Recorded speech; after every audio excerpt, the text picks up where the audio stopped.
Hello, hello, and welcome back. It is time for the finale of Witcher Ways of Old. I have no announcements. I have no reason to delay, so we're not going to. Let's go ahead and jump right into what you are actually here to see, our lovely players and their lovely characters. Hi, everybody. It's me, Avery. And this evening I will be playing the debonair debutante, the bard extraordinaire, the aspirant witcher, Lloyd Bowen. Hi, I'm Luna, or Druid by night, and tonight I will be playing Sorceress Supreme, Lover of a Vampire, and Slayer of One Man, Cersei Adeline. Hello, everybody. I am the Azure Butterfly, or Azure for short, or simply Rachel. Tonight, I am the Bear Witcher, Ingrid of Cintra. Hello. I'm as I was on the social media because I think I'm funny. And tonight I will be playing future prospector, potential hero, Rogue.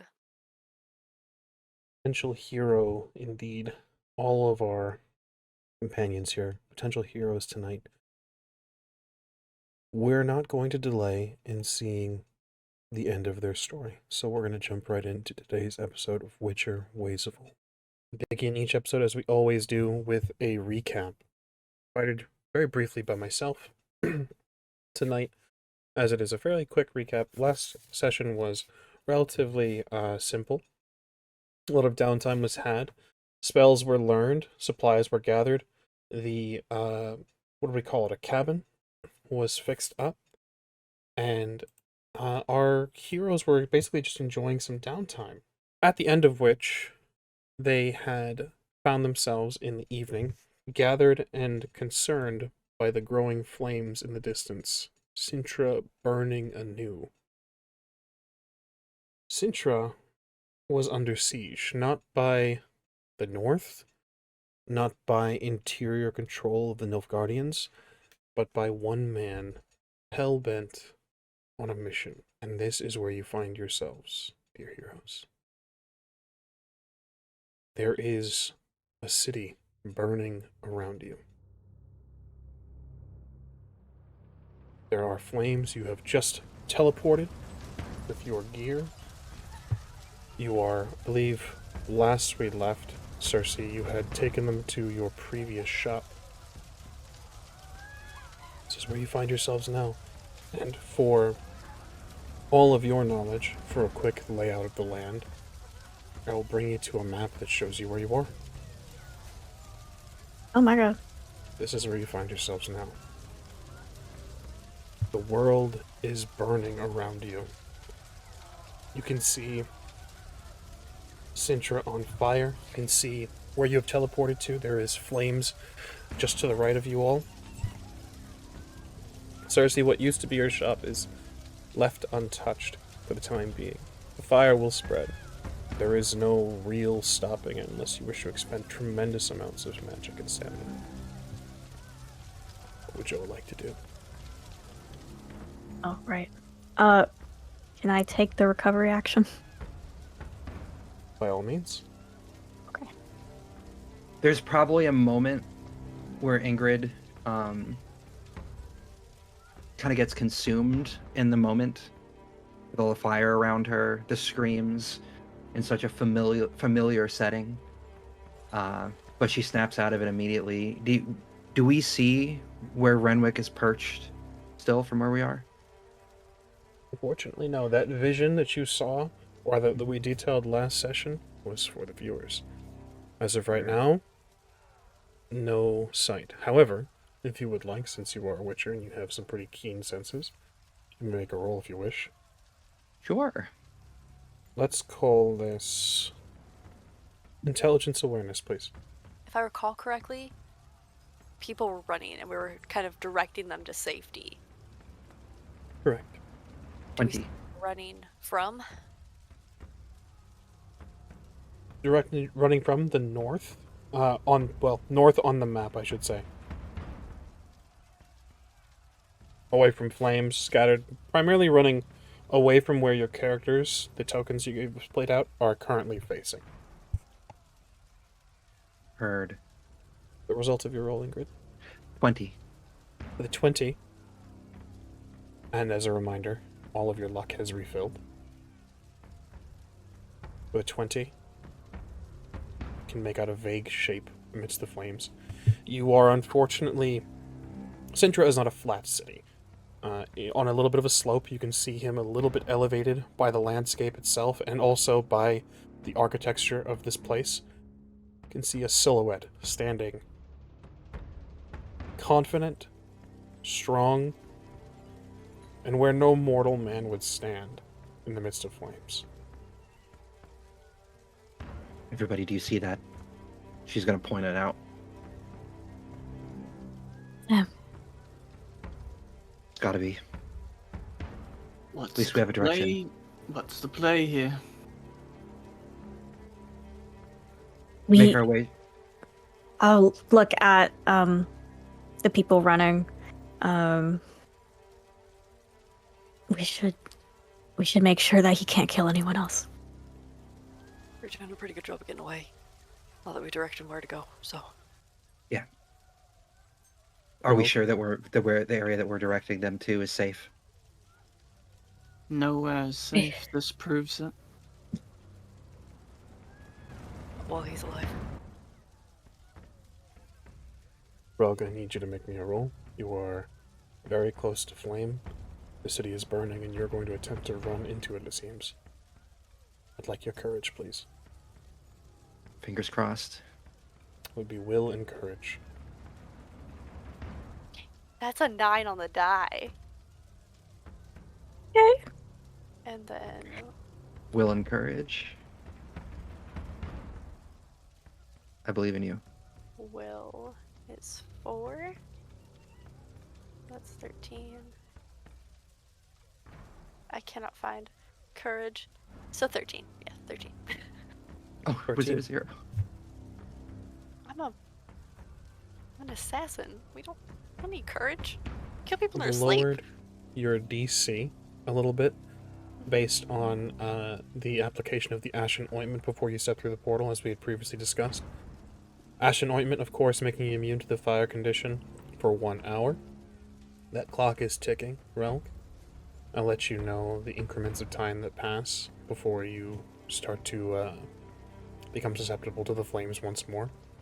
With a 13, you bolster yourself.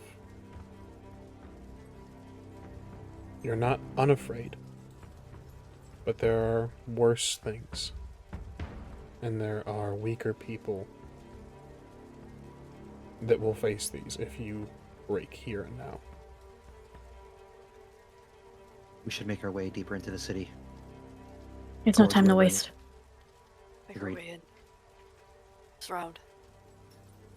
Should we start moving our little icons, Gilbert? Yeah, tell me where you guys would like to move. You guys can... I really would just like you... Free movement, basically. However, I would like you to let me know when you hit an intersection, such as the one up ahead. You can have an opportunity to basically run into alleyways following that little bit of path, or make a right. So stop when you hit an intersection, and then we're going to discuss where you'd like to go or anything that might be unseen. Heard. Considering her stats and the like, I think Ingrid's gonna take point, start making her way towards that first intersection to our north. Stopping right Alright. there. Are you gonna do the alleyway or? I think it would be better if we went through the alleyway, cut a little deeper north. I feel like the next area is a little bit of a kill box, being so open as it is. Rogue's even gonna say it. I think if we cut through alleyways, see where the people are coming from, go that way. Yeah. Because people are gonna take main streets, and if something falls, it's an obstacle. Agreed. What do you think, Wade? Trying not to think.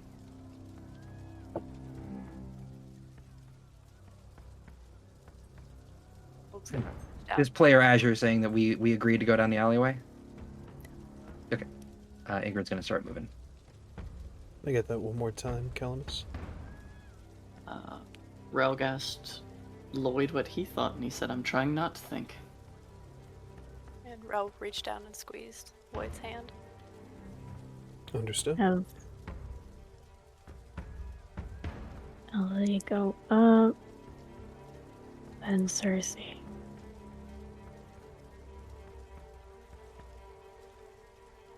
Well, Callum. Just for OC Avery's sake, where are we trying to get to? I can we don't mark. notice So yet. if you zooming out of the map here, I'll show you guys out of character. If you zoom way out of the map, because this is a very large map, I'll ping multiple times where. Yeah, he's in the market square. Basically, yes. Center, top of the map. Then I think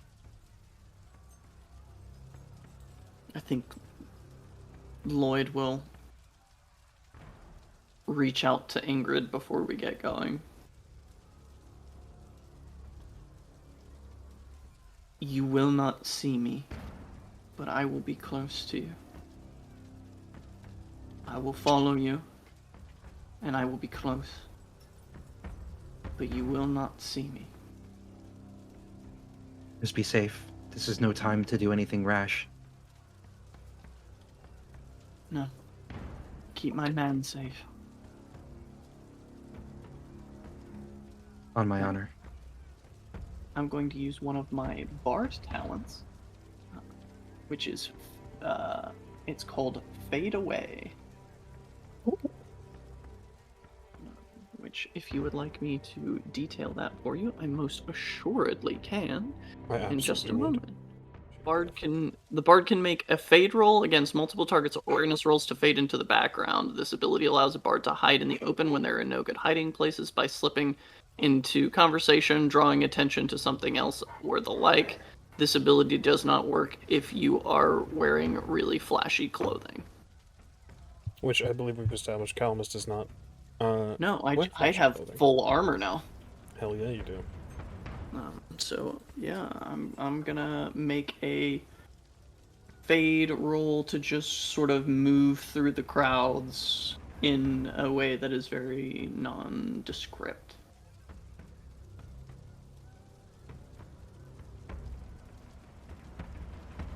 That is a 7 plus 5, which is 12, plus my dexterity, which is 18. Excellent.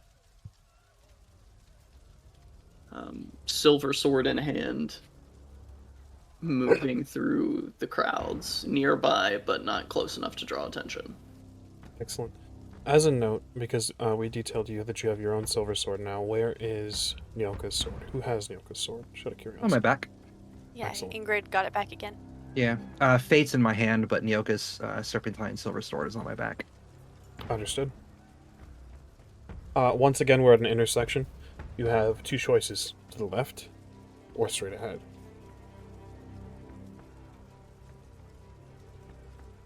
What do I fire either way? Yeah. With my Witcher eyes, what do I see dead ahead? Like as far forward as I'm allowed to see. Dead ahead, Mm-hmm. you see an individual down the alleyway, pretty far up ahead. You see an individual holding a book and weaving magic into the air, sort of looks like trying to assist with the flames. Heard. I think we should cut forward. Assist with the flames, like fanning them or putting them out? Putting them out, I apologize. Okay. Fire! Fire! Just wanted to be sure. I wish a bitch would. Yeah, Ingrid's going to point ahead and say we should probably cut ahead through the grass. It'll be quicker. Okay. Yeah, take back ways. Mm-hmm. Agreed. Less crowds too. Okay, there we go. Rogue taking the back. Mm-hmm. Understood. Calamus, I just need to know where you'd like to go. I know you said you had faded away. Following your friends, or are you kind of going off on your own path? It's going to require me to move through the crowds in the opposite direction, so just whatever path would keep me in eye shot with them most of the time while moving through the crowd. Rogue, I got you. Calamus, you Let me know if this is comfortable for you, because would be the best space for Yeah. you currently. I'll tell you this, Calamus. To your right, as you maneuver through the crowd, there's a woman clad in white. She wears adornments of gold, like chains, all across her body, and she is waving a staff, and you can see the flames begin to wither away on one of the buildings that she is facing. There is, coming up from behind her, I'll ping this as well, there's a gentleman, an armed warrior, wielding a sword, rushing toward her. Calamus See will. this? I would say currently from where you guys are at now, Ellie would see this, make you all aware, and Ingrid, you would be able to see this. So yes, all of you can see this. Calamus, will- however, unfortunately, with you rolling 18, I would need a pretty high roll, because it would be basically Calamus's roll. To see Calamus, it would be a roll of like the 18 plus the crowd moving through and the flames is going to add an enhancement to that DC, basically. If you guys would like to make a roll to keep an eye on Calamus, I need an awareness roll. What's my awareness at? 6 plus 7, that's 13 plus 8. 13 plus 8, 21? 24. Just know, bro. Just no. Oh no. I can't count Oh. that low. Oh, Want me to did roll you- for Elodie? I've got Elodie. Oh. For you, Cersei, you can see Calamus. Elodie cannot see Calamus. Oof. But, Cersei, you have full scope of the situation. All of you have full scope of the situation, minus Calamus, save for Cersei. There is an armed individual, looks like a guard, rushing toward, ready to strike this woman down. And she is dousing the flames with magic, presumably. Dousing the flames with magic, back turned toward this individual. No awareness of his presence. Calamus will switch his sword out to the Skeleton Kriegsschwert and move to that square that is not the corner, but is just inside the corner by one. And as soon as I have his back, north diagonally from that square. That one.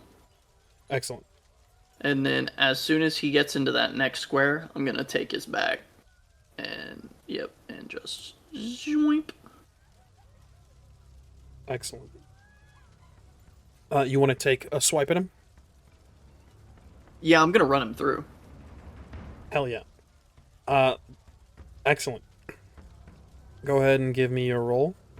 He is distracted, and as I said, as based on your fade roll, he's not going to have too much of a chance to make a defensive action or anything like that. He's really just relying on armor. And I see.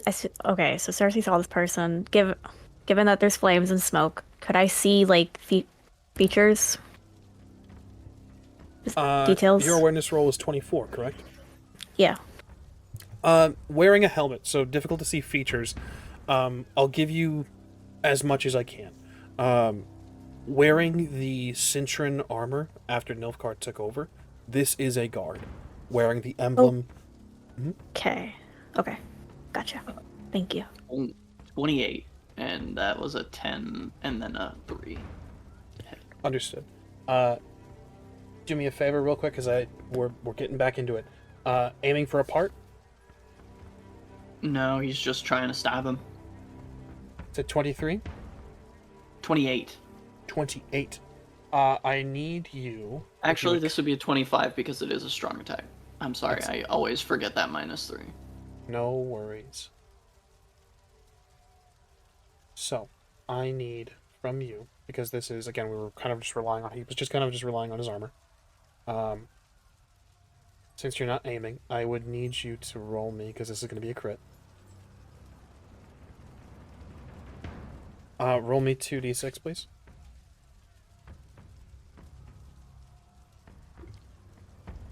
6. Perfect. You do as you say. You run him through.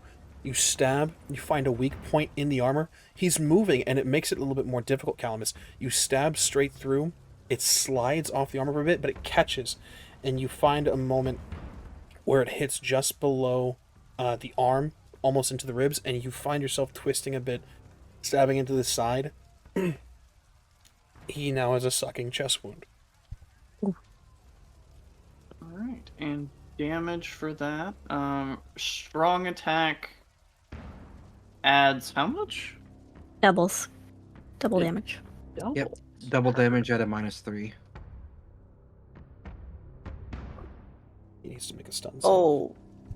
Ow. Like a good owl? Oh yeah, like a real good owl. So that'll be 23 doubled, 46. 46 points of damage. Oh yeah. 46. Modifiers to body location. Obviously chest. Calamus, he's not dead. However, he does drop. Again, the sucking chest wound. He is suffocating. You recognize this. You've punctured a lung. There is a terrible sound that emanates from his throat as he drops, gripping, trying to sort of clog the wound, but he's in armor. It's very difficult to seal, as it's not just pressing down on flesh. He drops. He will die if not given medical attention. The woman turns. The sound, obviously, probably familiar to her, and looks to you. The flames behind her have mostly doused. There are bits of flame still that are still going, but she looks to you and looks to him, quickly assessing the situation. She doesn't speak, she just nods.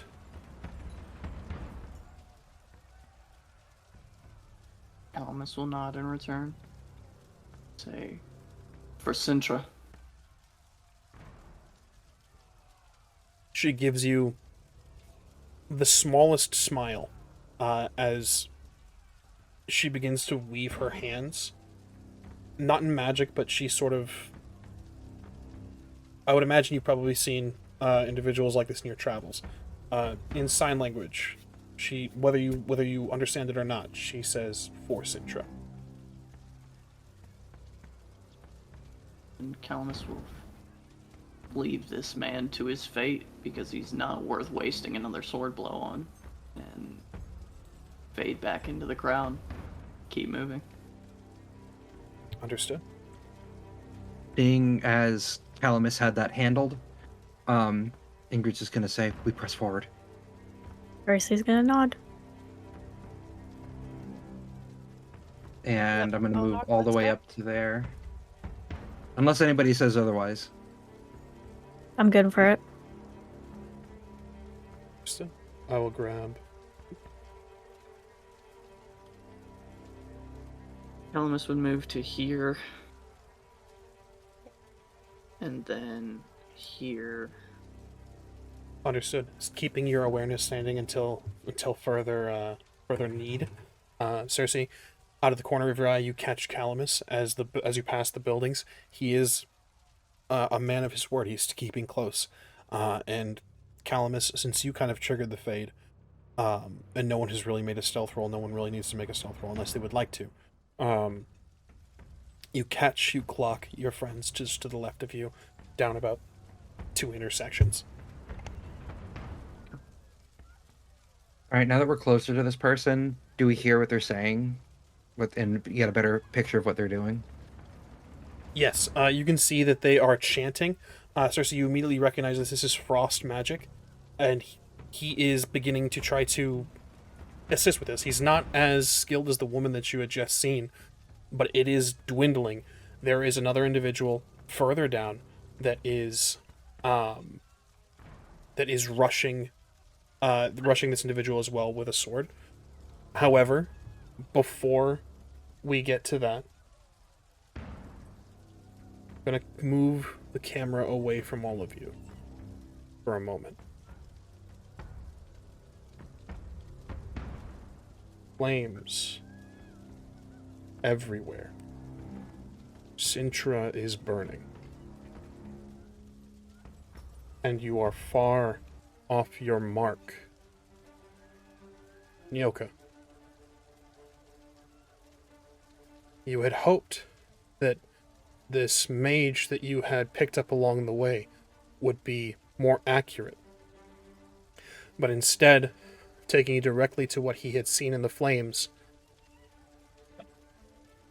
Wezrold has taken you to the top of a building. And you appear just above, and as you look around, you can see the flames all around you. You have a moment. You can speak, you can express whatever you'd like to express. But this is where you land when you pass through the portal with Reswold. In the building? I was looking. I apologize. This is very, very new to me. Well, I suggest you either stay or help or get out of here. Are you going to be all right? If not, I'll be dead.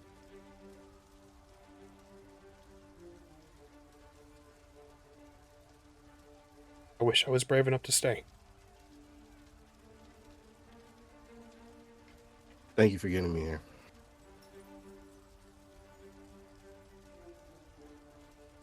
I hope to see you again, Nyoka. He turns from you. There's fire behind him, and he weaves as he breathes deep. And the flames sort of part and form a gate directly back to a colder place, a place that you just were. You can already see it passing through the portal. It's a bit opaque. You gather that he's likely a little bit off from where you had left as well. But he departs. Nyoka, give me an awareness roll, please. All right. First roll. D10, right? Yes, please. 8 plus 8, 16 plus 6 is what, 22? 22. Just below you, at the edge of this burning building, you can see to your right a mage of some sort trying to douse the flames. To your left, rushing the mage, you can see an individual clad in armor, a guard, no less, rushing to strike him down. Further to the right, you see a familiar sight. Ingrid, Elodie, Cersei, and a new companion that they picked up along the way, rushing out of an alleyway, poised for battle, and in the midst of chaos, all over again. Your friends. What would you like to do? I would like to steal this kill. Excellent. I'm going to need a roll from you, Nyoka. Leaping down. Yeah, if I could, leap down on top of the individual, looking for a point to thrust my blade in, that'd be good. Excellent. What blade are you using, Nyoka? I only have one, because my other one was gone, and I decided to, leave behind my regular one. So my silver serpentine sword. Is this my Colgrim? Is this Colgrim's blade? Correct. Yeah, Colgrim's serpentine silver sword. So go ahead and give me a roll. It's going to be a D10 plus your swordsmanship. Yes. As a reminder, you have all of your luck at your disposal. Okay. My blade also has a +2 weapon accuracy. Excellent. I want to ask you, because again, we're getting back into it. First of all, aiming for a part. I guess the neck area. Excellent. And strong attack or fast attack? It'll make sense for a strong attack since I'm coming down on him. Understood. So there's a -3 from the strong, and then aiming for the part will have a modifier to it as well. You comfortable with that? Sure. YOLO. Hell yeah. 33. Minus the 3 is 30. Understood. And then minus, you're aiming for the neck. We're going to call that the head. So,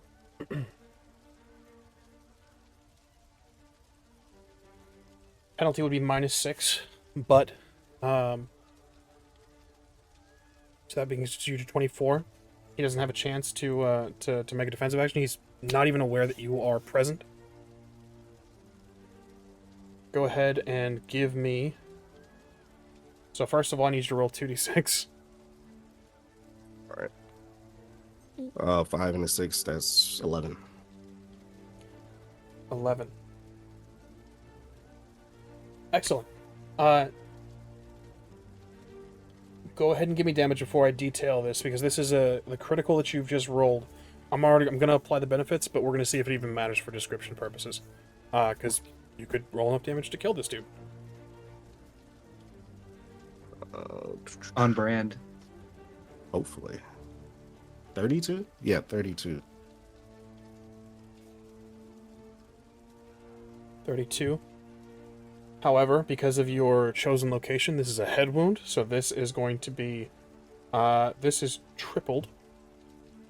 Quick maths. Or actually, I'm sorry, it's stopping power first, and then it's tripled. Extra melee. Did you add your extra melee from body? I know it's been a while. My extra melee? Yeah, your extra melee from body. From body. Yeah, your body score gives you... Oh, +2, so... So instead of 16, that would have been 18. Doubled. What is that? 36. 36. I thought, didn't we say 36 last time? Or did we say 32? We said 32 last time. Oh. Subtracted by SP. Sweet. Okay, multiplied by hit location. Sweet. It's not clean, Nyoka. It's not as you would imagined it. However, it's completely effective. You take some narrative control. What happens? Oh. Well, I guess you would see a leather garbed individual leaping from a building, an opening in the building, coming down, to kind of penetrate whatever gap he can find in between the neck and the shoulder piece, and blade goes right through. You all see this. It is this individual is much like Calamis's kill. Not dead, but certainly not going to be getting up and fighting. You don't kill him, Nyoka. You strike, and maybe you're a bit off your game. Maybe it's the momentum from the fall. The portal. Fair enough. You strike and you sever into about half of this man's neck. You cut the spinal cord. He's paralyzed. He drops. There is blood. He's on the ground. Ingrid, Circe, you see the individual. Nyoka, would you care to describe what you're wearing? What you look like? Is your face? He'll be wearing. For those who are familiar with the Vipers, traditional wear leathers, he'll be wearing that along with a turban style head wrap. Kind of covering his face from the smoke a little bit. Eyes, of course, is exposed. And if you're close enough to see, you'll notice some very, very cat-shaped like eyes. Ingrid, Circe, you can't confirm who this is, given the wrap. Relg, Calamus again. Actually, Calamus, you're a bit the angle of the building, but your friends have stopped. Even for a brief moment. Relg, you don't recognize this individual. Circe, Ingrid, again, difficult to pin down who this might be. given the wrap, but wearing Viper Witcher clothing. The mage is still in front of you, looking to his side. He looks poised for defense, perhaps. The scene is all of yours. Undefeated. I would say in that moment, Ingrid, like having clocked the guard that was chasing down this mage helper, and not seeing Nyoka before he leapt into action, would have been attempting to push her way past the mage and basically throw herself in between him and them, and then seeing that happen, you're here to help. I'm at the moment not going to immediately respond, but instead I'm going to apologize to the guy and finish him off. You do this a second strike, no roll required. And you finish him. A mercy kill. Should have been done on the first strike. The mage moves out of your way and kind of looks to all of you and says, "Are you here to shepherd the citizens?" We're here to deal with the problem. The Be my person who guest. caused this. Yeah. And looks back to Nice. you, Nyoka, seeing the assailant that was very clearly rushing toward him at this point. He says, "Thank you."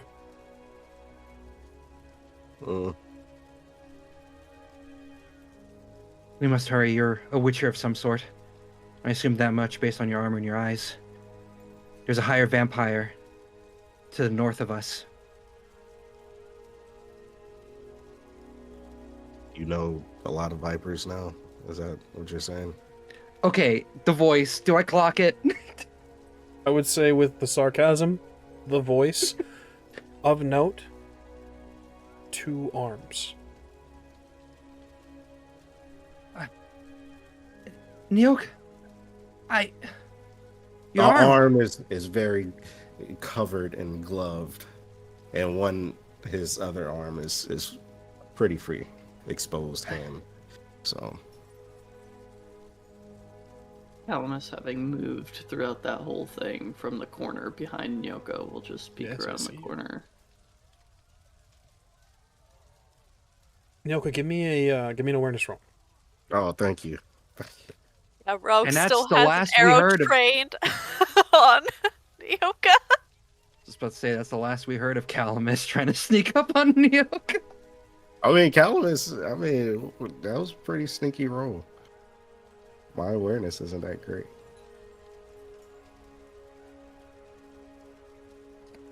Uh, 6 plus 8 is what? 14 14. plus 6 is 20. 20, you're aiming for a 21, unfortunately. Ah. I'm sorry, 21. So Calamus, he doesn't notice you yet. Cersei, again, basing off the awareness from your previous roll, you see Calamus. What is Calamus doing? Calamus is just looking around the corner now, trying to clock Ingrid and Cersei and Rogue's stance. Ingrid has a look of recognition, but positive recognition. This is not a threat, at least in her Cersei eyes. is shocked. And for your knowledge, Relg, heard the words, you heard the name Nyoka. If I'm not mistaken, you guys have had a discussion about this individual. There he is in the flesh. Well, I assume you know where he's at. Yes. Point to the tower. Yeah, following all the burning and screaming. So we'll keep moving. And Ingrid's going to step forward, unsheathe the second, the serpentine silver sword that she had, and offer it hilt first to Nyoka. With the gloved hand, he'll reach forward.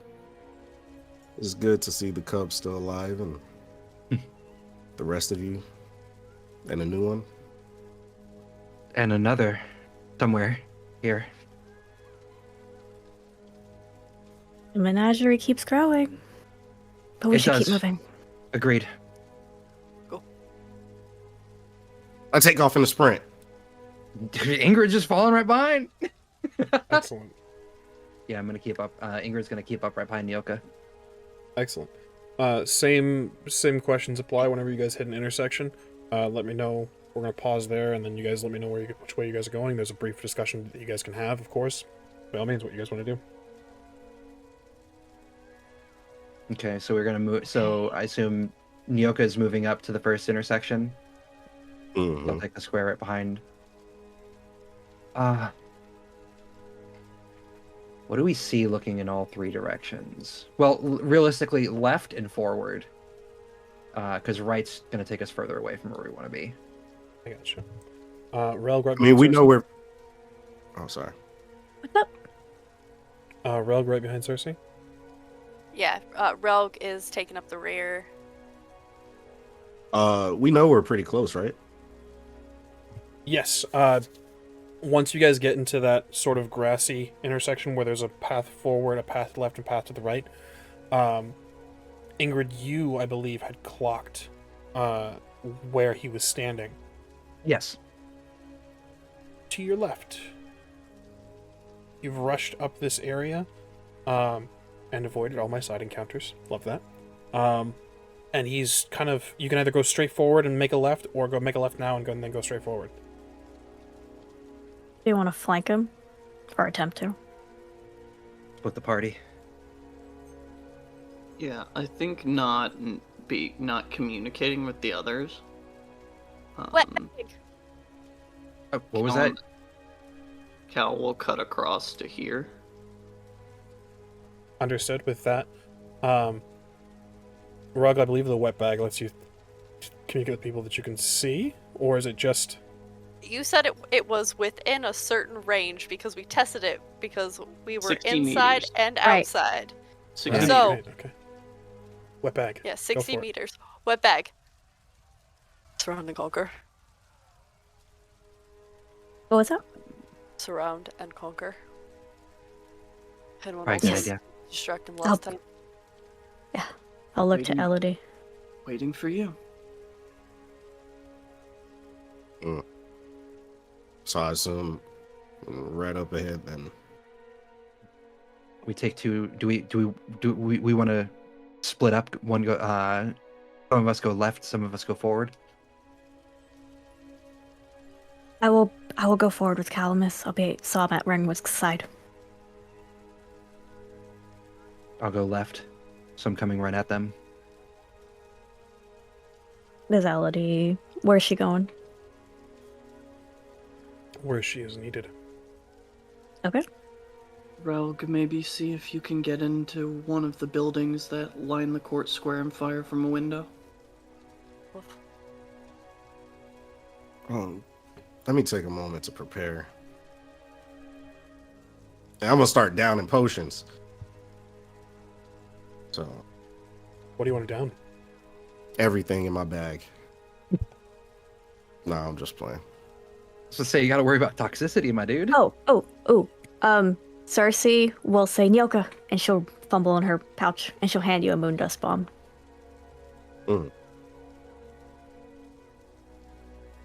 That's smart. Mm. Thank you. But How many moon dusts we start with? 3. Yeah, it's split between the three of us now. Okay, cool.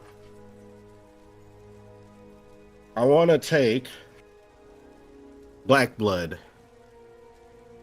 Understood. You down black blood. And what toxicity does that bring you to? As a note, for Relg, your Ashen Ointment has about 40 to 45 minutes left. Very quick on the map, but rushing through people and all that, taking into account travel time and everything, about 20 minutes of travel. Black blood gives me a 25% toxicity. Excellent. When we are in combat, round is 6 seconds. You said? Three. I thought it was 3. I'm sorry, 3 seconds, yes. Oh, it's 3 seconds. Okay. Cool. Recovery action while he's doing that. Cool. Understood. I would like Ingrid to drink the lightning elixir. So her next melee attack is going to deal +3. That's 75% toxicity. Anyone else preparing anything? Relg is looking for a vantage point, like a building that looks like it's got a good vantage point of the square. Nope, what are you doing? Vantage point of the square, and then gonna start, like, once he has a idea, start dipping those arrows in the oil. Understood. Best vantage point. You can I don't remember the name of the game. But you can kind of wall jump Mario style, straight ahead and to the right, that little alleyway, and get up to the building to the left. Or straight ahead from your Prince of Persia was the game you were looking for there. Relg gonna boop boop boop boop boop boop wham. Yeah. Go ahead and Rogue, because we've described this as a video game maneuver, I just want you to make a quick roll. We're going to see how effective this is. You're not going to fall and take damage or anything like that, but we're going to see how long. Dex athletics. Yes, please. Okay. Someone seems very excited for this roll. We love Dex Athletics. 28. Well, sirs. I will go fuck myself. You effortlessly bouncing. And Yoka, you notice this too. I get a Whoever plus this- 16. Whoever this new companion is, very, very agile, very quick. I'm gonna jump on the roof. No, I'm just playing. Or am I? Just leap. I don't know. Up to you. You take I'm Black gonna Blood. finish. I'm gonna put vampire oil, and I'm gonna prepare one more potion, but not take it until I'm in combat. So Understood. I would also like to start putting on vampire oil to my blade. Understood. And then That's 30 applying, I minutes believe, from Relg, you now. said you were applying vampire oil to your arrows as well? Yeah, once Relg gets up on the roof. Stealth actually would probably be good since I'm now just up on the roof. Up on a roof. Go ahead and roll me stealth. Cersei will put her dagger in vampire oil just in case.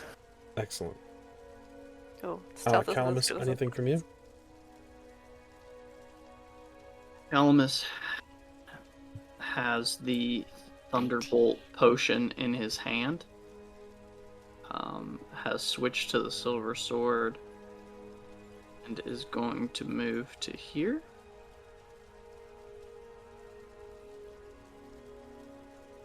Understood. Just keeping eyes around that corner, waiting for there to be some sort of distraction. It should be lightning elixir, I think, that you have, right? One of the two. Yeah, I can't ever. I have 'Cause both of them the written. in my- Thunderbolt. Got you. Yeah, the Thunderbolt's the Witcher one. 22. 22. I'm gonna switch out dice because that was two really good rolls. So, everyone, I encourage you, because it's a lot to track, for everyone's knowledge, somebody detail what vampire oil does. Vampire oil is a... One second, where was it? I had it written down. Is an oil that you can apply to any bladed surface, and it gives a +5 damage to vampires for 30 minutes. Hell yeah. +5 damage, not the roll to hit. Excellent. What does black blood do, Yoka? black blood is a witcher's potion, but it basically poisons the witcher's blood, so that any creature that drinks it receives 3 points of damage per round until an endurance check of a DC of 20.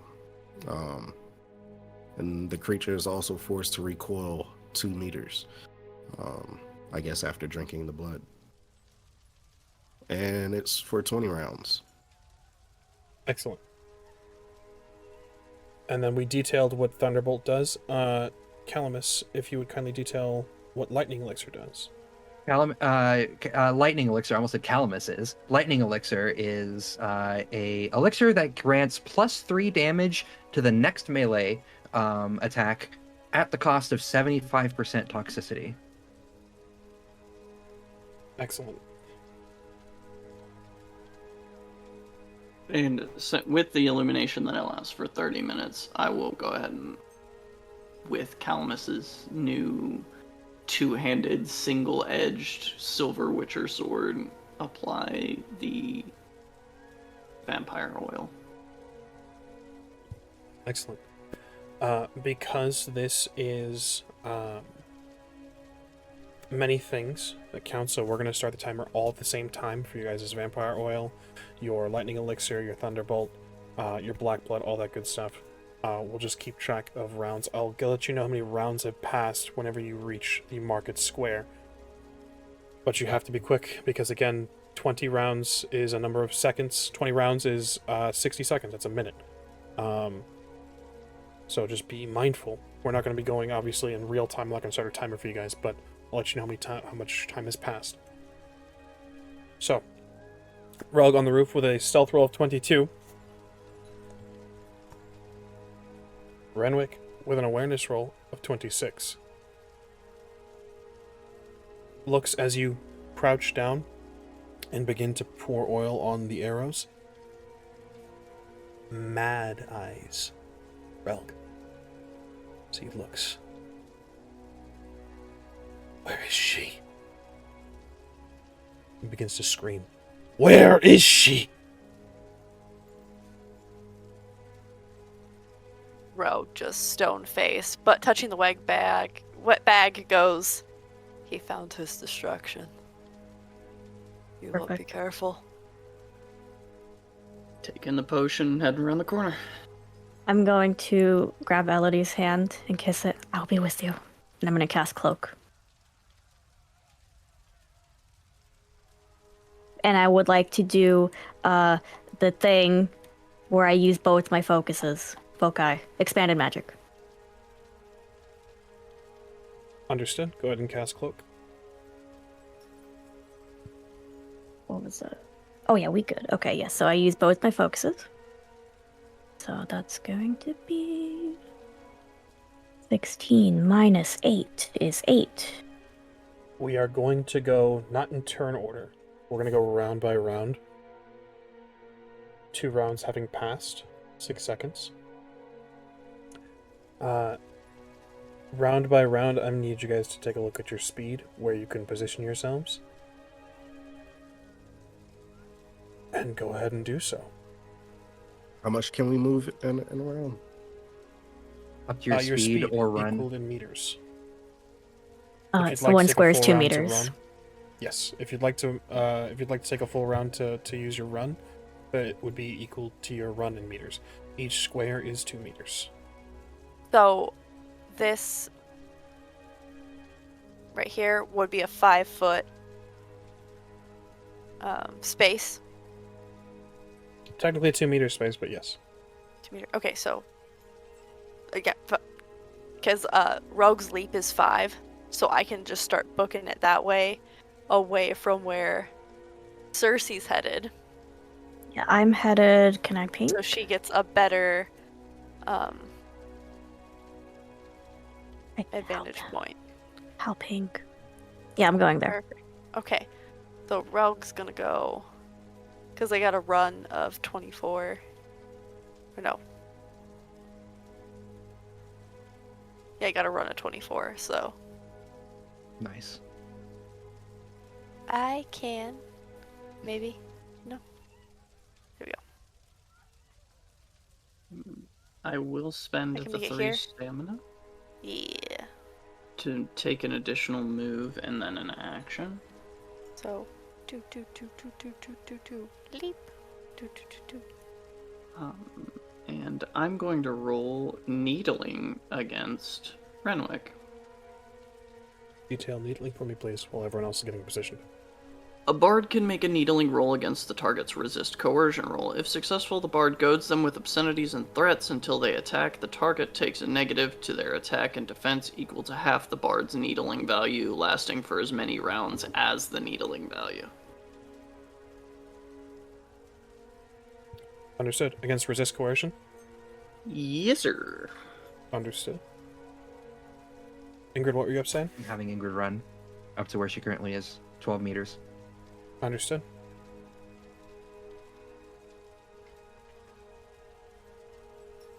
31.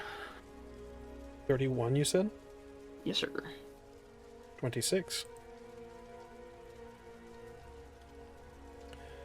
Careful. And then, Alright. can you kindly detail the effect for me one more time? Because I'm going to write that down.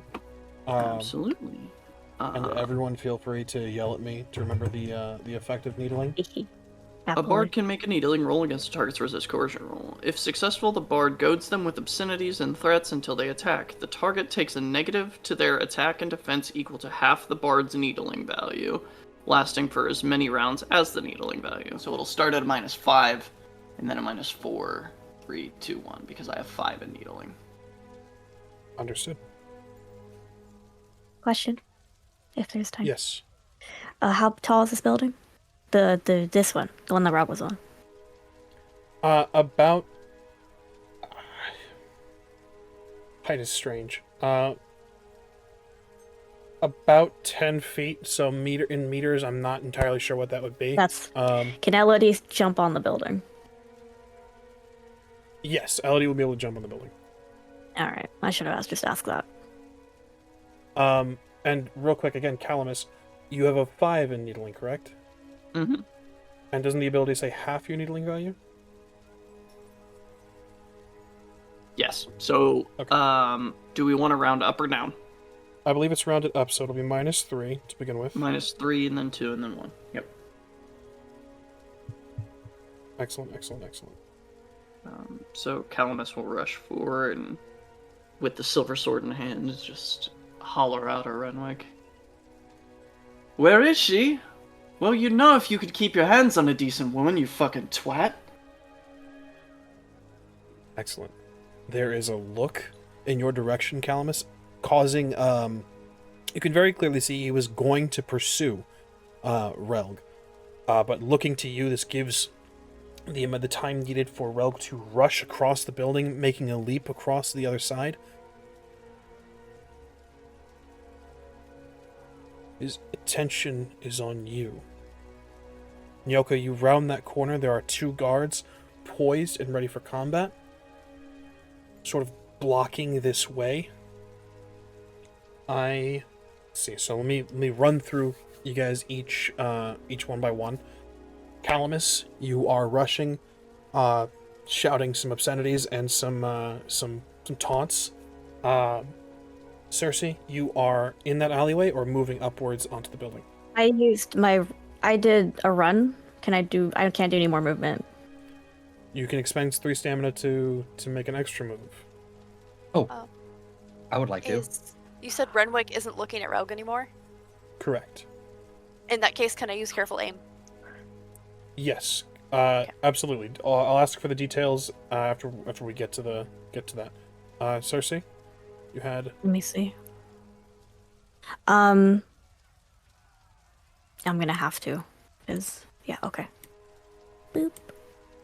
Yeah, I'd like to do the same to put myself here, if that's okay. Put yourself where? I can make another run if I spend 3, right? Or just move. I believe we determined it would just be moved because running Okay. is a full round action. Okay, so that's my speed is 4, so I can move 4 meters. Then 2 squares. 17. And archery is dexterity, right? Yeah, yes.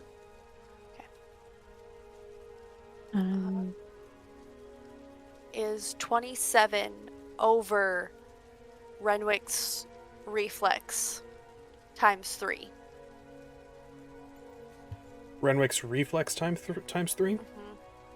Unfortunately, no. Damn. For your... I'll keep that number secret for now, to myself. Okay. Probably like I still get to 80 add the something. bonus. Would that technically count as a defense of his, that reflex times 3? Not a defense. There's no roll required or anything like that. It's just a static question of a number. Got it. But even if it was, unfortunately, still wouldn't even wouldn't be 27. Got it. Okay. So. Oh shit, I forgot to add careful aim to that, and I doubt that it's actually gonna, based on the look you had, So careful aim is at a 10, so that technically that would be 37.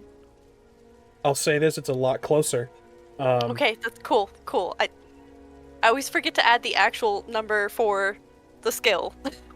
Did you Okay. add the associated attribute as well? Mhm. It's a lot closer. Wait, what do you mean? So Usually it's I just rolled the archery skill plus the dex skill. let's go to the rogue tree. Yeah, Or it's the- dex. Dex, So it's archery, and then dex careful aim. skill. Yeah, archery dex skill. Yep. Excellent. So I rolled a Um, 27, and then it's plus 10 for the Sweet. math is Um, hard. Cersei, is that... So we'll go through this one more That's time. as far as I can go. Calamus, you good where you're at? You're rushing to begin an attack. Cersei, this is where you are currently. Yes, that's as far as I can go. Yeah. Excellent. Ingrid, That's as far as I can go. understood. One of the guards clocks you and begins to pull out a sword, ready to defend. Nyoka, I'll leap, right? What can I leap? I'll jump up on the roof. understood. It's about 3 meters high. So we're gonna call that 9 meters. If you're So 9 leaping. meters where the 6 is. Mhm. Okay, 9 meters. And then yeah, I guess I'll go right here. 9 plus 14 is what? 20. So yeah, I'll go right there. And that'll be my run, right? That'll be my turn, right? That would be 'Cause I so. That's can't- your run. Yes, that you can take an extra action with expending 3 stamina, and move your speed of 9 in meters. Yeah, no, I won't do that. But can I do like a stealth? Can I go into stealth? I'd allow it. Okay. Yeah, I would like to go into stealth at that point then. Roll me stealth, please. I'll say this. Now you again remember that luck is at your disposal. If you'd like to apply it before the roll. No, not on this one. 8 plus 18 is 26. 26. Yeah. All right. In Witcher, meets does not beat. Renwick does not see you. Oh, sweet. Sorry. So, again, that just to guy. review, Yeah, go. we'll get to this. Calamus, we have you. Cersei, we have you. Ingrid, we have you currently where you're at, correct? Yep. Yep. Nyoka, we have you, and we have you stealthed. Yes. And then Relg, you've made some extra movement as well, am I not mistaken? Or no, that was Cersei, correct? Yeah, that was me.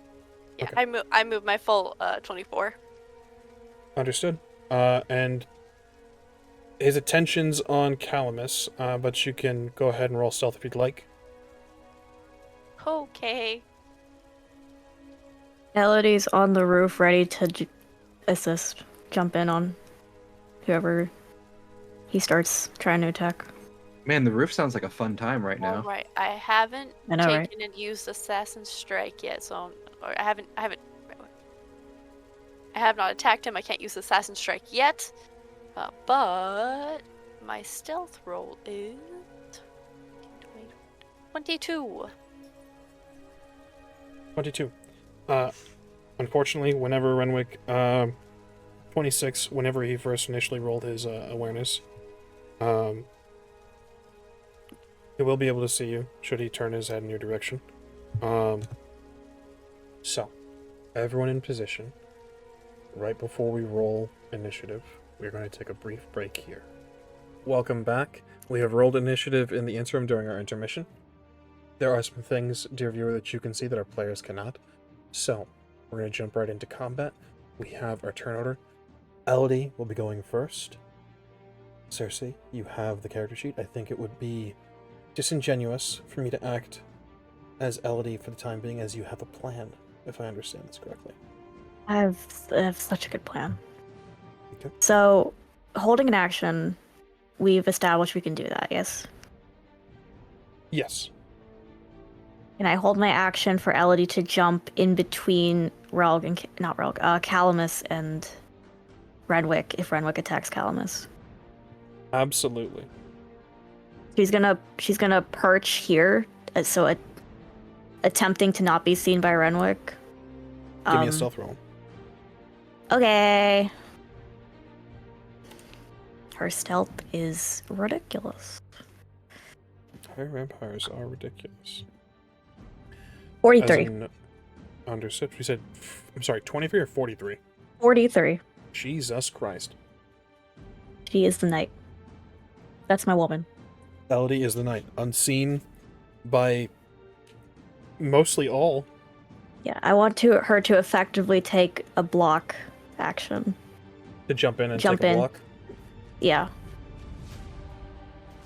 For the sake of rule of cool, I'll allow it. Under normal circumstances, the movement would need to be done now. Is everyone comfortable with that? Again, rule of cool. Elodie is the knight. Excellent. So, is that Elodie's turn? Yes. Understood. That will bring us to some unseen assailants. Nyoka, you're on deck. Alright. We are in this moment going to reveal these unseen assailants. Calamus, they've moved up to you. Two vampiric women. Red hair, blazing in the night. I would like you. You are going to be targeted by two of these. So, your first defensive roll is going to be made by this one that is directly ahead of you on the map itself. Because you have two nearby you, the gang up rules do apply, which means you're going to take a -1 to your defensive roll. Got it. You may choose whatever defensive roll you'd like, of course, but they will be making some attacks.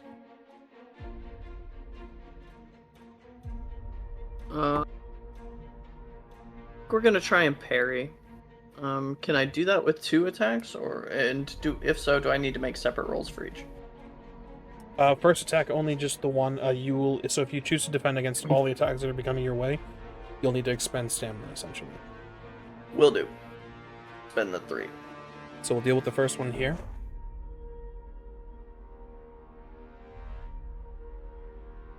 $24 on a parry. 33.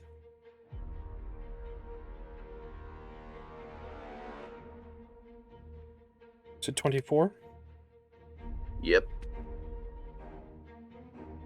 This is 7 or more. This is going to be a crit. So, right off the bat, Calamus, you're going to take some damage that's not blocked by armor. So, I need...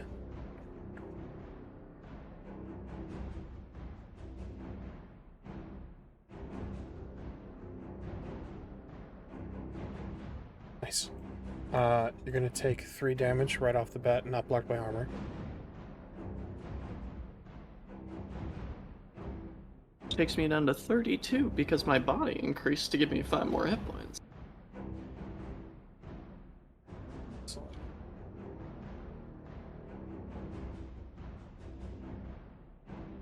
It did not determine location, so we're going to roll for the location of this crit.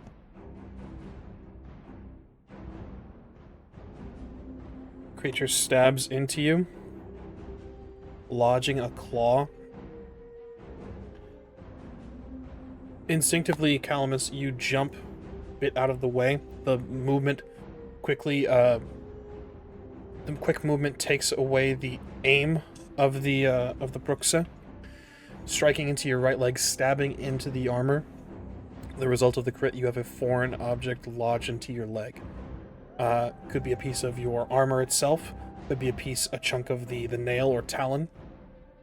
But this, for the time being,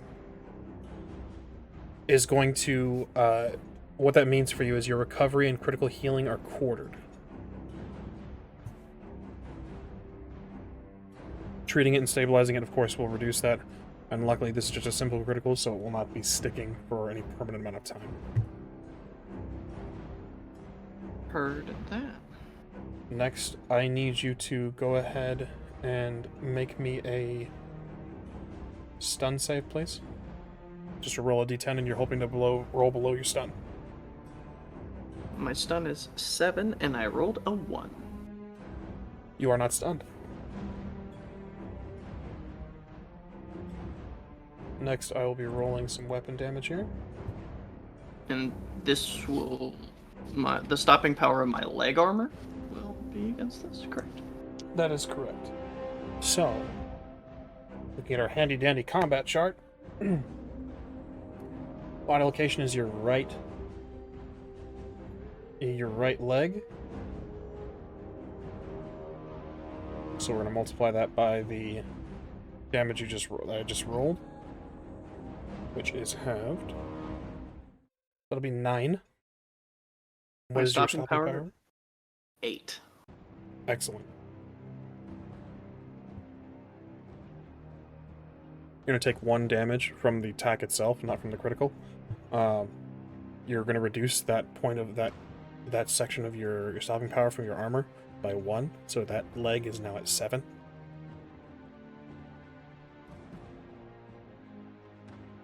In total, taken so far during this turn, you have taken 4 points of damage, Calamus. Mm-hmm. This creature's rate of fire is 2 on the claw attacks, so it is going to try to hit you again. You have an option to make another defensive roll. However, you must expend stamina to do so. I already expended the 3. Excellent. To go for the next one. So, excellent. By all means. This is going to be another parry.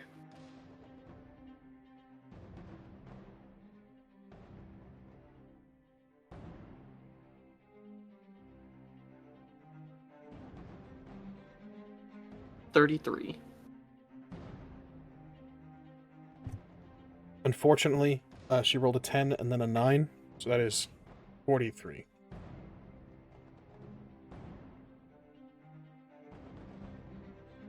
So, again, this will be another crit. This is 10 over.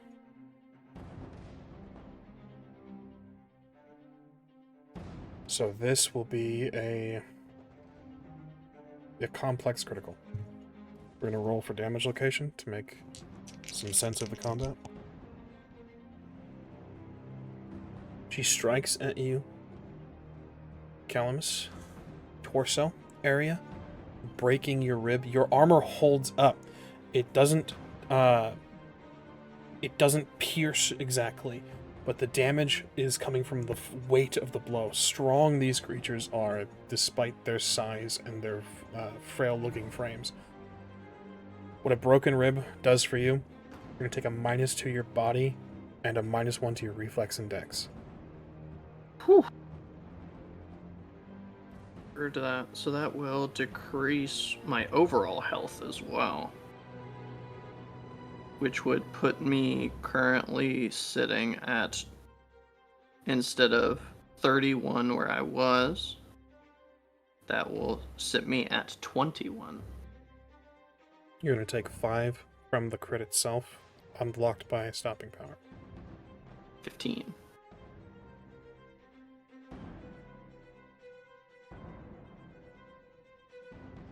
Next, we're going to roll. I need you to roll a d10 for your stun. That's 2. You are not stunned. So I'm going to roll some damage.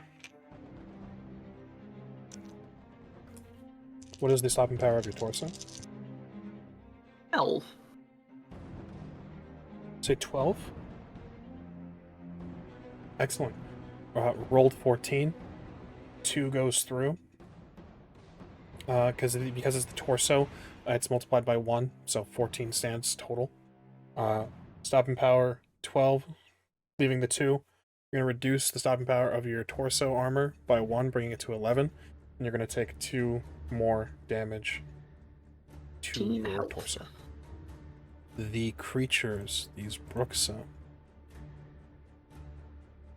actively engage with them, Calamus. You can kind of see that they are laughing. This is sport for them.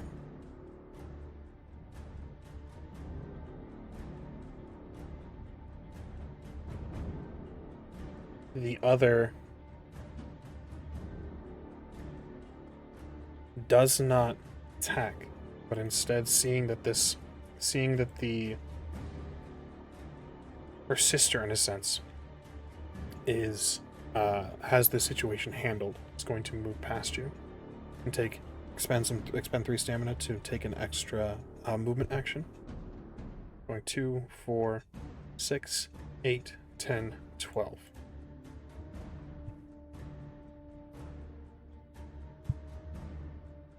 With that being said, that will bring us to Nyoka. Do I see that she moved? Yes, she is rushing toward you. She sees me? It would appear that way, yes. The fuck? Alright. As a note, the other doesn't seem to have seen you, neither do the guards or Renwick. She sees me, then it doesn't matter, but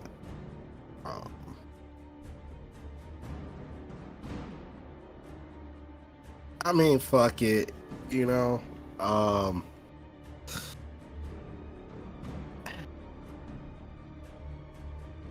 I'll go ahead and drop down on this guard right here and get the party started with them. Excellent. I'm gonna do a joint attack since I have 2 swords now. So,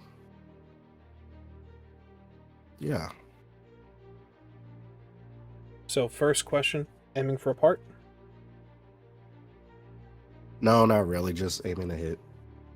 Excellent. Strong attack or fast attack? Joint attack. Detailed It joint attack. replaces- It's been a minute since we've seen this. Yeah, joint attack is for people who dual wield weapons. Instead of doing a fast attack or a strong attack, they could do a joint attack, which allows them to attack with both weapons at the same time. And in order to defend against it, the opponent must have 2 weapons or a weapon and a shield in order to defend both attacks.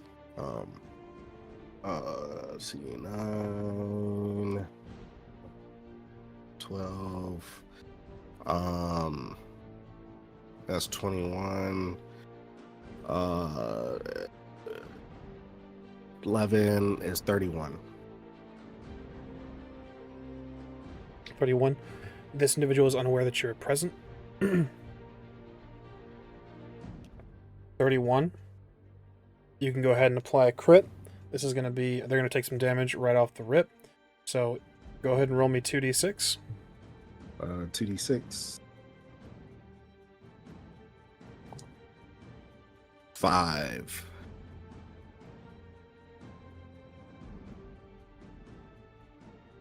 Understood. Right off rip, they're going to take 10 damage. Nothing that can be blocked by armor. And you are going to dismember their arm. You're going to take their arm from them. You know, go ahead and take some narrative control here. Oh, okay. Well, cool. Yeah, kind of like the initial. You know, I hop off the roof down onto the person, and I'm aiming, you know, to take off 2 arms. But luckily, I'm able to take off just 1 for him at least. So, yeah. And then I roll damage, right? Well, they're going to make a stun save, but yes, they are stunned. It was 15, 16, 17. Yeah, 17 damage for one hit. Or I guess go for ahead that and- hit. Yeah, that was just for one attack. Well, let's finish out this one first, then, and then we'll continue on. So, Gotcha. with the crit location, detailing an arm, it's going to be multiplied by 1/2, bringing it to 9. Stopping power on this individual's armor is 3. So they've taken 16 damage thus far, because of the crit itself dealing 10. Their armor... I would say their armor to that arm is reduced, but that arm is fucking gone, so... go ahead and give me your second attack. Okay. They are aware that you're that you're there now. They're going to expend some stamina and roll.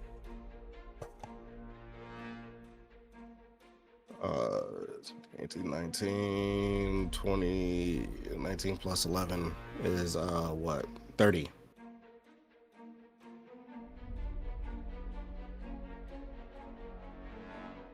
Applying another crit. This is going to be a...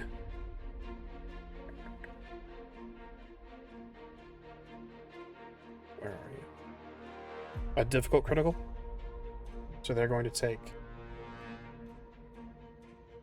8 damage right off rip. Again, directly to their health. They cannot block it with stopping power. Roll me 2d6. 6. This is yet another sucking chest wound. -3 to body and speed, and they're also suffocating. So what's that look like, Inyoka? Take some narrative control. Yeah. So as one blade came down to slice off the arm, the other blade came down, yeah, I guess piercing him in between the joints of the armor. Just right.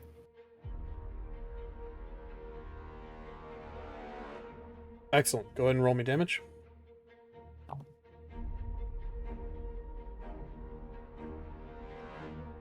Uh, 11 damage.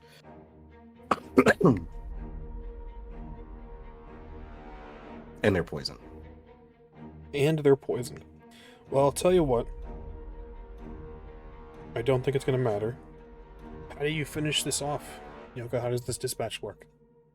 It's just a smooth, removal of the blade and, just death. As you say, you withdraw the blade from the chink in the armor. They gasp for breath, trying to, as the air is forced from their body, they try to inhale. They, much like the individual you had targeted before, try to close the wound. Again, covered in armor, it is very difficult. They fall. Nyoka, is that the end of your turn?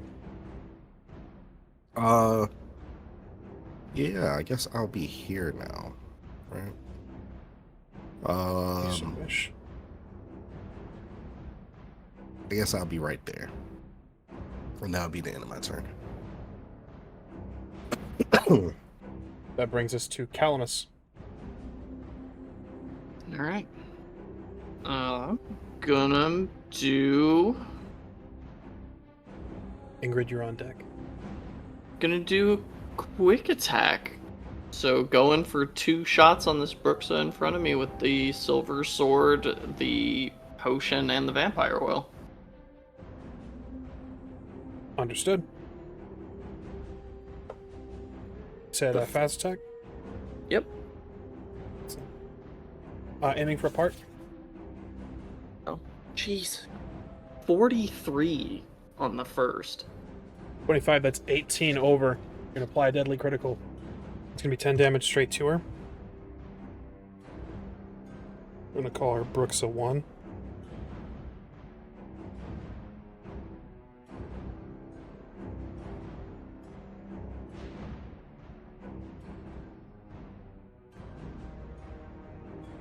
This is roll 2d6 for location.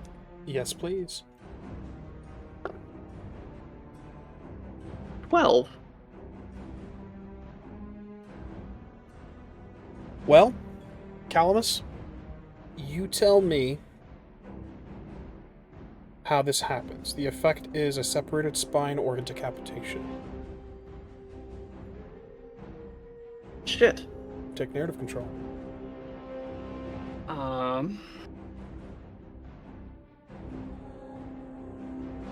Fucking bard every time. Can I move between quick strikes? Can we do that? I'll allow it. Okay. Can I spend a stamina to move twice? I'm gonna veto that, unfortunately. Okay. All good. Then I think I won't spend any stamina. I think what happens is badly wounded. Calamus taps into that time that they spent amongst the fearsome warriors of Skellige and pulls back the sword, and as he pulls it back, bashes his elbow into the Brooks's face and then chops the head off and kicks her in the chest and sends the headless body rolling as he turns to the other Brooksa and says, Esakuram du neenten facen me, which in the Elder speech is, I am the lion and you will not turn your face on me. Hell yeah. It's as you say, Calamus. You decapitate the Brooksa, the one who had done you so much harm. You draw on the training of the Skellige warriors. You swing hard, fast, and true. The head goes flying, and you, with a single, that Spartan-esque kick, you kick her in the chest. She goes flying, bisected. You turn, your words heard by all in the market square. Renwick smiles. All of you that have attention on him see this.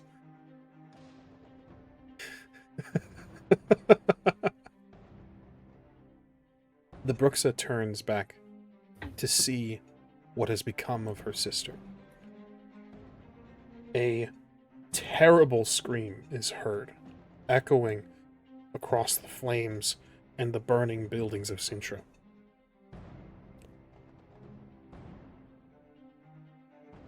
Everyone, a little bit out of turn order, everyone here that has eyes on Renwick can go ahead and give me a human perception roll. Understood? Then that 25. would just be, hell yeah, 25. It would be Nyoka, Relg, and Calamus. An Elodie? Sure. Okay. I don't care. That's entirely fair. You don't need to roll. 24. 2 24s. 24 and 25. 17. 17. I don't think she has human perception. 17. Let's find out together. That's sociopath. Leave my woman alone. Yeah, no. That would be just 17. Okay. Elodie doesn't clock it. Relg, new information as you watch, surveying the fight, surveying the area. First of all, the guards have turned, or the ones to the western side. They have turned. They are clear. It is clear that their commander, their master, whatever you want to call him, is under siege. They're going to join the fray. But what you clock about Renwick is the laughter is not refined. He laughed in your presence before. It is gasping. It is mad. Something's wrong with him. He's not all there. And he's eyeing Calamus with a new fascination of something with a new toy. This is their first meeting. So he looks like he has no idea who Calamus is. The Calamus Has who no was idea in who his Calamus face. is. do I have to wait for my turn to use the wet bag? Unfortunately, yes. Okay. All right.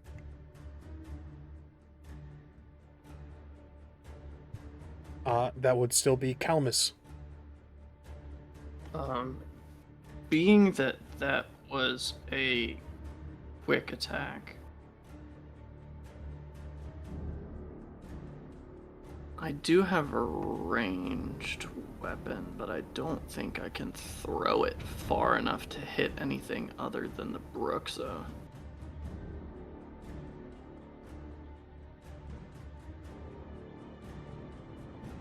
I could throw it to hit Renwick, but I don't know if I want to.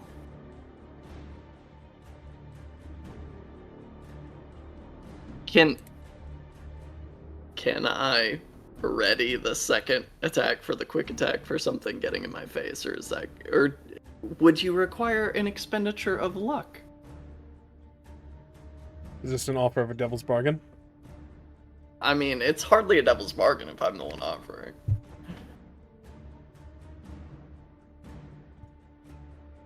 I'll put it to the players. This is something that normally your fast attack, if it kills a creature and you're not near another, it would just kind of be wasted. So I'll put it to the group. This is the finale. Let's let him have it. Yoko, Relk. This is also setting a precedent. Precedent? Precedent. Yes. Precedent. So what say you? For me, I would have to say no. Like fast attacks, that's described in the book. So. Relk, what say you? I'm muted. I was, yeah. Yeah.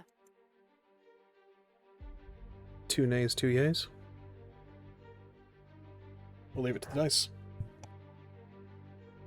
Evens will say yay, odds will say nay. With a 3, the result is going to be nay. Fair enough.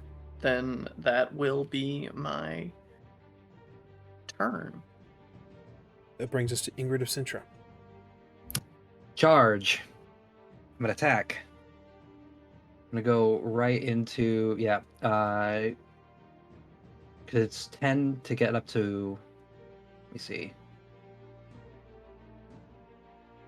10 to get up right there. So basically, what charge lets me do is by taking a full round, I can execute a charge against a target. A charge allows you to move up to your run speed, which my run speed is 12, and then make a strong attack at a -3 as normal. If the attack is blocked, I can make a physique check against the opponent's physique roll to knock the target prone. Excellent. As a brief logistical note, because I don't want you to expend more movement than you have to, you can, if you wish, attack from right here. As well, your initial calculation was 2 off. It was 8. So if you move here, it would be a 6, and that would give you more free movement. Okay, yeah, that works. Cool. So, charge attack. 23. 23. That's with the -3. Understood. That's going to be, math is hard, 13 over. So it's going to be a deadly critical. You're going to take 10 right off the bat. I need you to roll me 2d6, please. A 4 and a 4.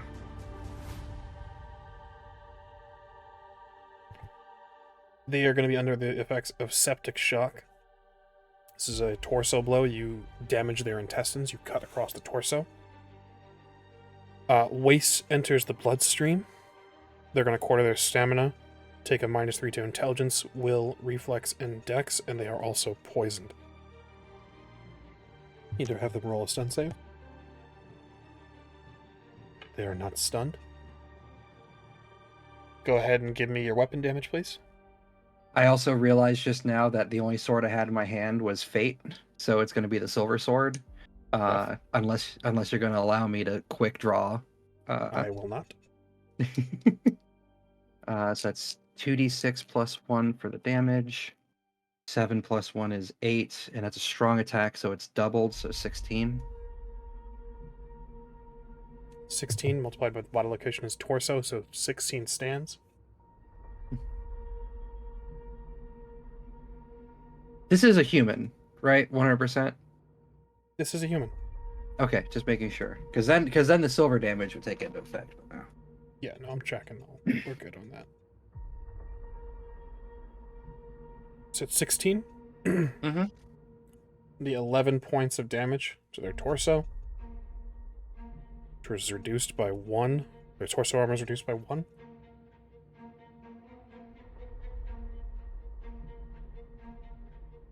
$11 damage straight to their face. Not to their face, their torso, I should say.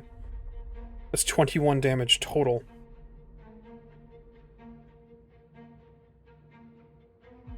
Ingrid of Cintra. Mm-hmm. Kindly take narrative control. This is 1 over their hit point thresholds.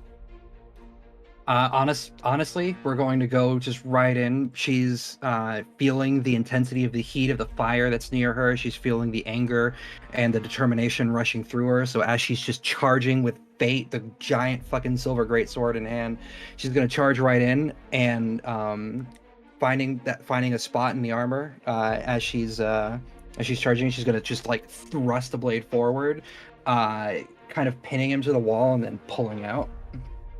Yeah. Is as you say. In the sword goes. Individual, it's a look of shock that you can see beneath the helmet. The eyes go wide. You pull out and they clutch, dropping their own weapon, and drop to their knees. This is it for them. You said I still have movement? You do. What is your what's your speed? My run is 12. Continue your run. You've expended 6. Okay, so that would be. I'm gonna move to stand right up next to Nyoka. There we go. Is that your turn? That's my turn. Brings us to the guards. Goodness. A run.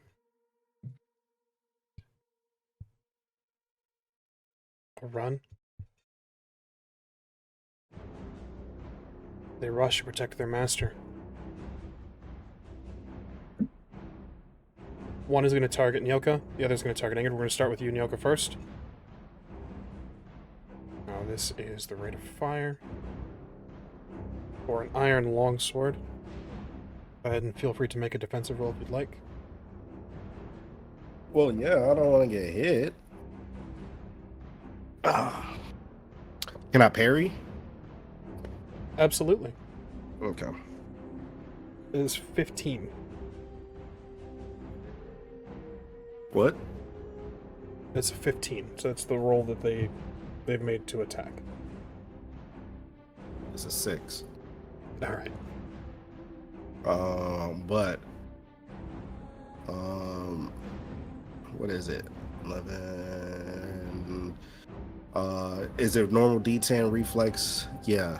It was it. Your weapon melee, weapon / melee / brawling. Okay, so what's that? 18 plus 11. 29 minus 3. 26. Understood. You parry.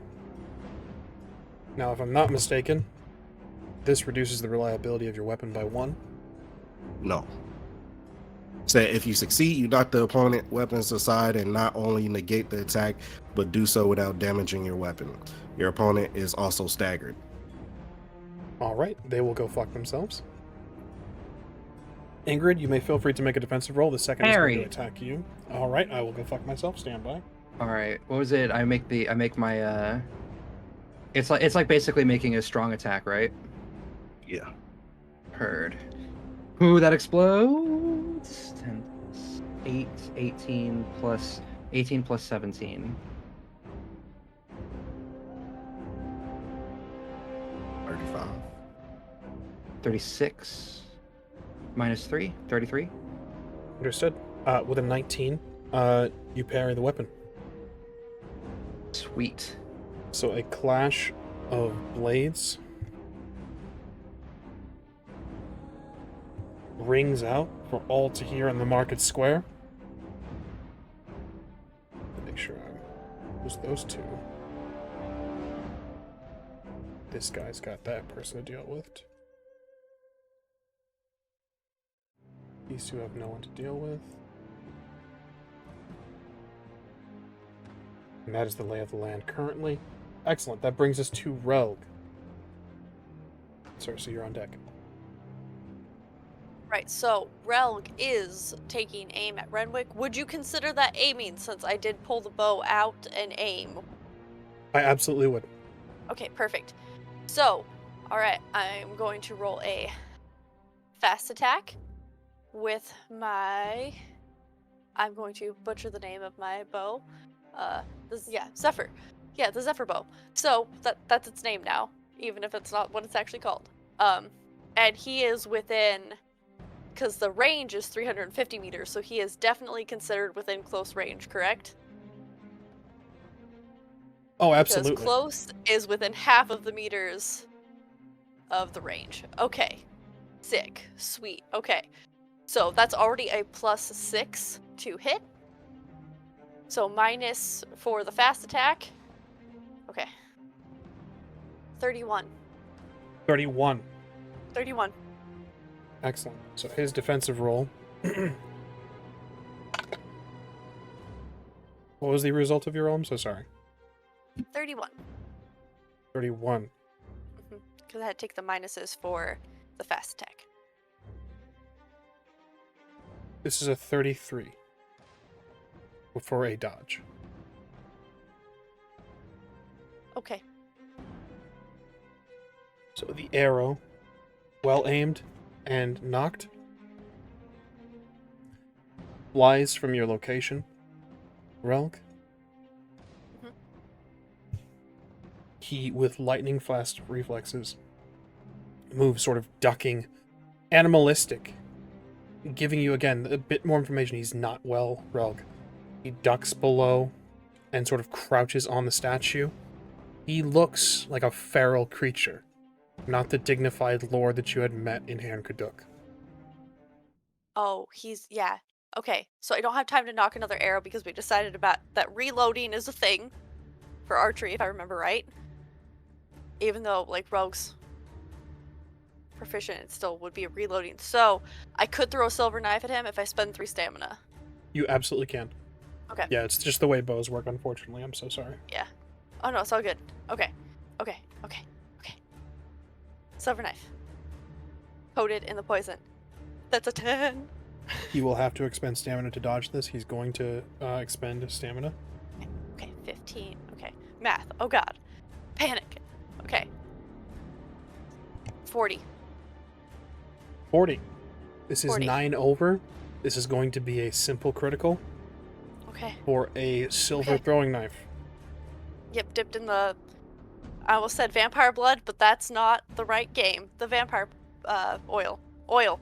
So +5 to damage. Okay. Sick. I have to roll damage. It's okay. Everything's fine. I'm not panicking.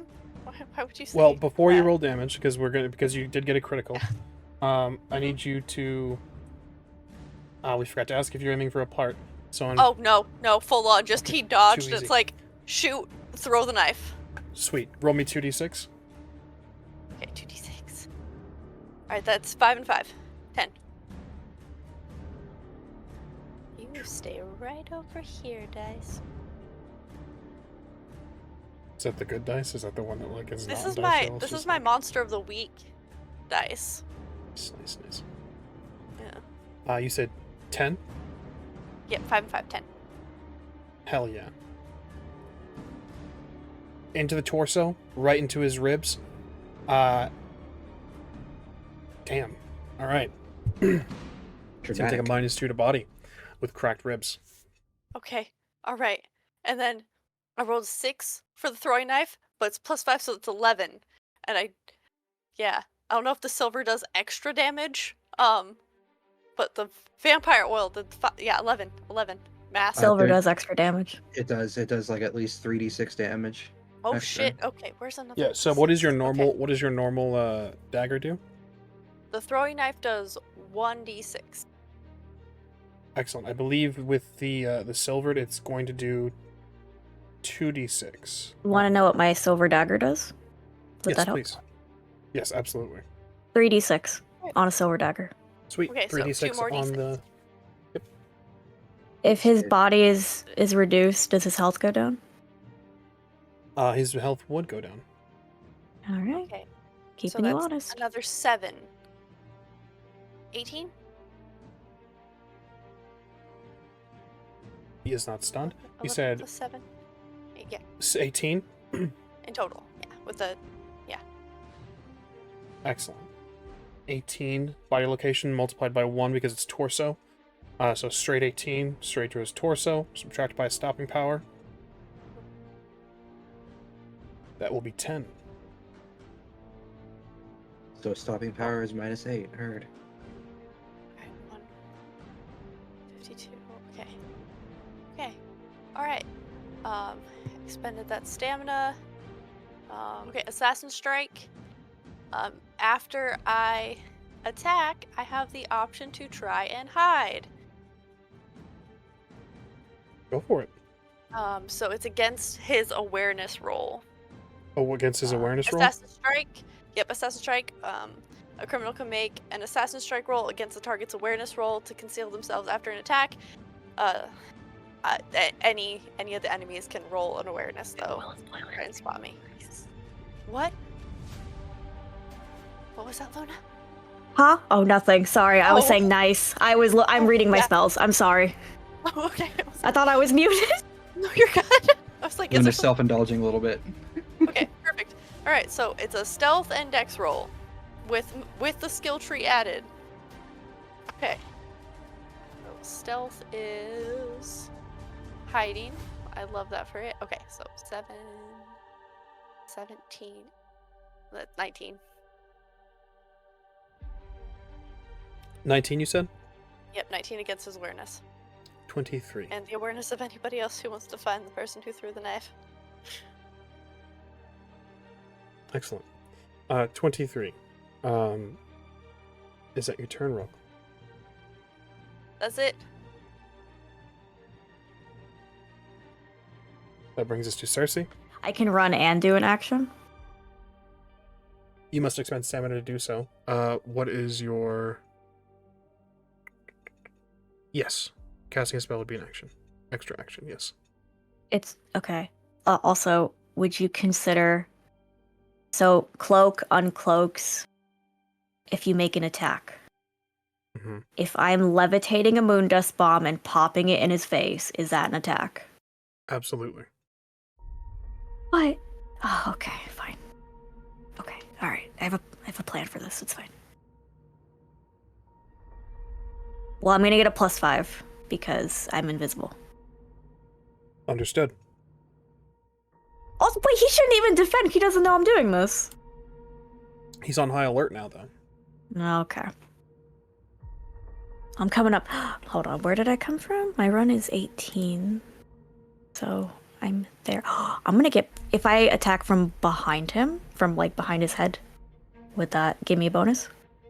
It would, given the rules as written. His vision is... Obviously doesn't cover from directly behind him. Let me double check the bonus you would get. I would say it's probably a good idea tactfully too, considering we don't have anybody in the back there just yet. I'm given that teleporting you're the fuck already away. cloaked, it would still be the same what you're getting now. It wouldn't double, It's wouldn't not- stack. I think it should stack. I'm kidding. Okay. So I roll will plus spellcasting to Mm-hmm. toss it, and the range is 10 meters because it's my will score instead of my body score. Okay. Nothing. 15, 20 plus 5, 25. 29. Fuck. With a reposition, he is now off of the statue, dropped down to the ground. Ellen, do you have something? -3. -3. 26. Let me double check my math. -3 would have applied to all of Rogue's attacks too. So I Would don't that know have if brought that it up to over 10? Doesn't affect the first attack. does it bring but- the knife crit to over 10? Let me see. Because I 'Cause believe it was Rogue was 9 8. over. Yeah, Rogue was 8 or 9 over. Yeah, absolutely. So I have the crit. If you'd like to just apply the same crit or the same number from the other chart. So let's see. Over by 10 would be a complex critical when you had a cracked rib, 9 to 10. This would be a ruptured spleen. Would you like to apply that instead? He makes a stun save every 5 rounds. The wound inflicts bleeding. Yeah. Oh, there's bonus damage too? He's I going to didn't take realize the on the bonus chart. damage. Oh. I didn't add Well, the that to bonus my damage applies to monsters without anatomy. The damage that's taken got that I've been applying is just the crit damage. The monsters without anatomy get the bonus damage rather than the actual complex Gotcha. critical or the actual critical itself. What are we thinking? Spleen? Well, did the one you did, -2 to body. Pretty bad. yeah, that minus his health. It's a -1 to body. Oh, I thought it was -2. In that case, Oh, I'm sorry, you're correct. It is a -2. I need to fix my math. What does that bring his body down to? I won't be telling you that. Damn it. yeah, I didn't think it would. Was I it was enough like- to reduce his overall health? Can you answer that question? Yes. Okay. I would stick with that. That's really nice. Yeah. I agree. That's a base DPS hit right there. Yeah. We'll bring down the body. It's okay. Understood. The body's at the floor. Cersei, was your math correct? Yeah. Okay, 26. He tossed the moon dust bomb with his reposition. He drops down. It explodes in the distance. And given the way things are laid out here, another creature is revealed.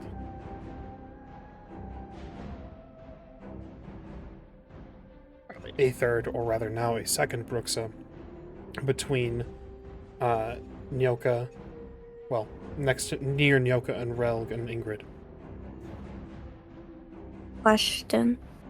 Mhm. Do we know the range of a moondust bomb, or is it just a 2-meter square? I believe The it's just radius, its- rather. like The the expanded explosive- radius. Yeah. Let's Because- find out together. I mean, if it's like a 4-meter square, he's still in it. It doesn't say there's no radius or anything like that. It looks like you have to hit the creature itself. Okay. The only thing it gives is a range of 8 meters. Fuck. Okay. So I ran. I missed. Can I do anything else? With the extra action already been taken, unfortunately not this round. Okay. I'm exposed. My plan didn't come together. This will bring us to Elodie. Who Okay. there are 2 Bruxa that are present here. I would like an awareness roll from Elodie. 14 plus 20. Oh, it's all added up, I think. It's a base. 34. The Brooks's howl has called forth other combatants that are on their way. You are in danger of being overrun unless she does something about it. Oh, absolutely. So the one that's howling is doing that? Howl's already been complete. The Okay. sort of cry of anguish has alerted other combatants that are in the area. Can you reveal them on the map? from where they're coming from? For sure. So if you look about middle right from where you get where the white clad mage was, a little bit up from that, pinging the Yep. location, she is Okay, I see turning that. away from who she's in combat with. There is these are also on the GM layer, so they're all faded out for me too, so this is very difficult. You also have the guards to deal with. So the guards that are present on the map, like these guys here, that are not currently in combat, are looking toward your location as well.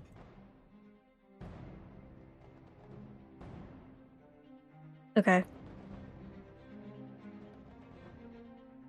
Okay, so we need crowd control in that case.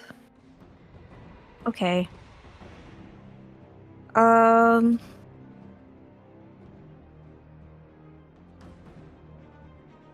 Okay. She needs to take out the other monsters in that case, is what I'm ascertaining.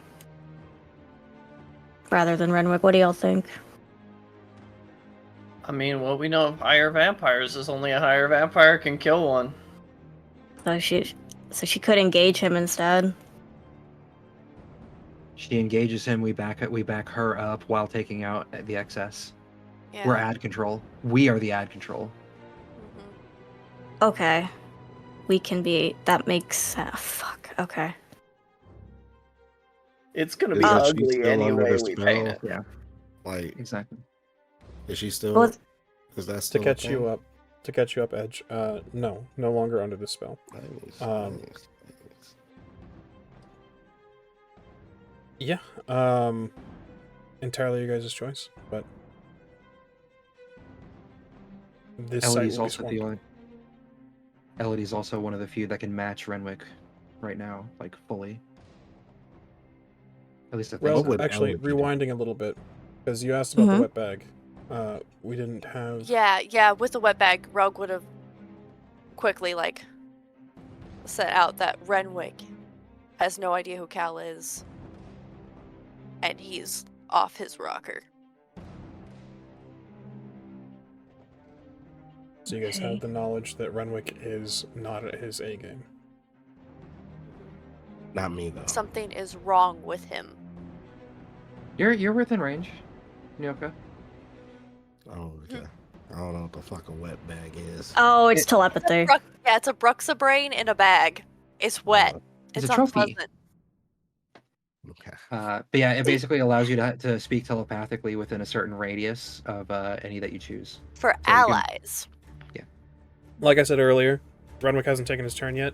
I hit the next button and completely missed that it was going into the second round. So technically it would be Renwick's turn, currently. Works for me. Okay. Yep. Or she still has her held action. She does. However, Ingrid. Yeah. His eyes, as he drops down to the ground, peering past this little stall here, watch you. Where did you take it? Where did you take it? He starts to move through this space. He cuts down the wood that is blocking his path and begins to carve his way towards you. Okay. Relg that cues off for some additional information. He certainly recognizes Ingrid. Do I have time to quip back at him? Absolutely. Ingrid's just gonna stare right past the guard towards Renwick, fate in hand. She's gonna be like, "There's one bear left alive. Come and face her." He moves up to you, Ingrid.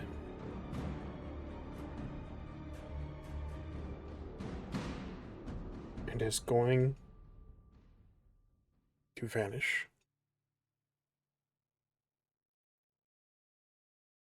Beautiful, beautiful, beautiful, beautiful, beautiful.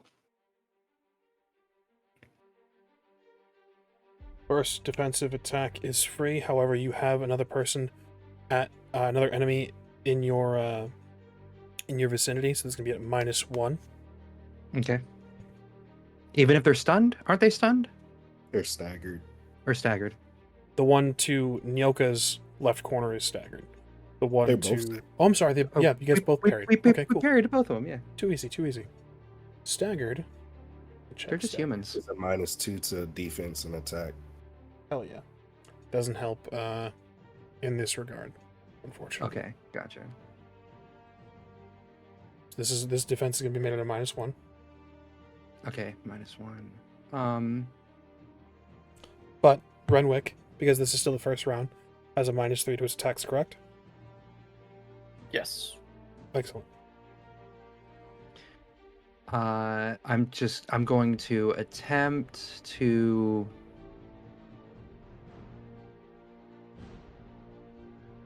I'm gonna attempt to parry. Go for it.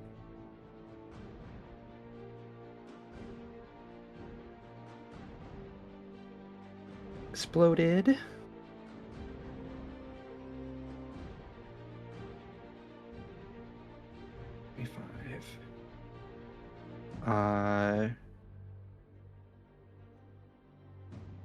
That was 17 plus 10, 27 plus 7, 34, minus 4, 30. 40.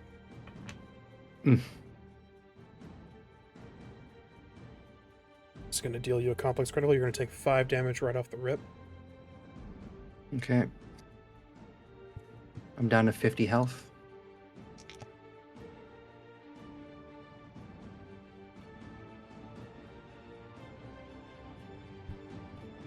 The blow strikes, much like Calamus's. A claw, an invisible claw, slashes.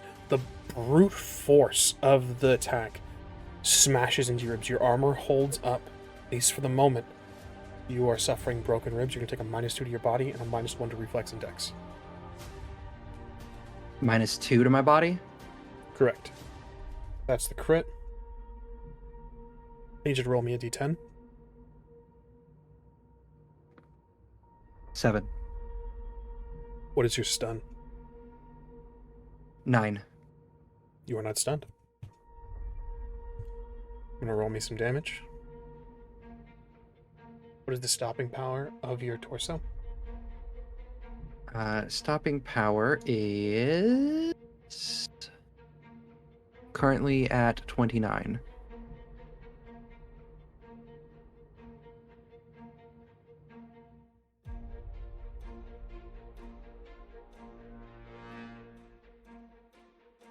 First off, you're going to reduce your torso stopping power from 29 to 28. Done.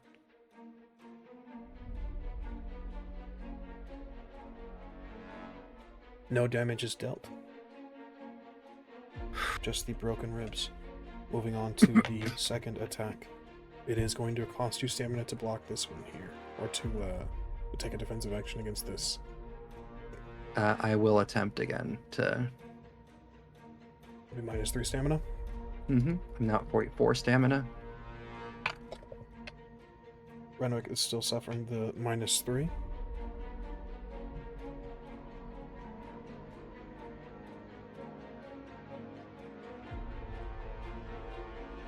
It's still an extra -1 for me to parry right now, right? Correct. Okay. Let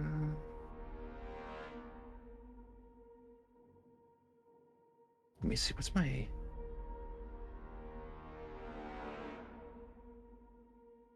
As a reminder, you also have the -1 to your reflex as well.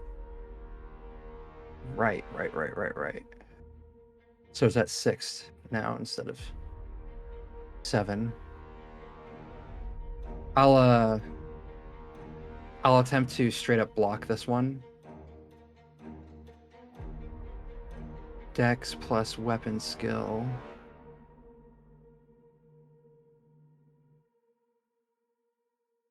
Eight. 18. 20. 20. Wait, what's RNG modifier? Range modifier doesn't have apply here, Okay. as you are close and Okay. personal. 24. 33.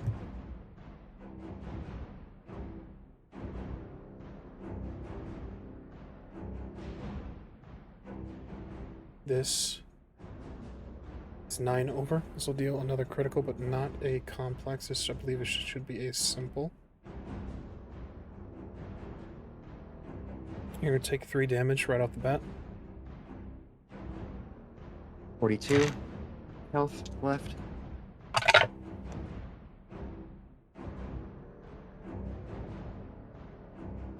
You're going to suffer cracked ribs.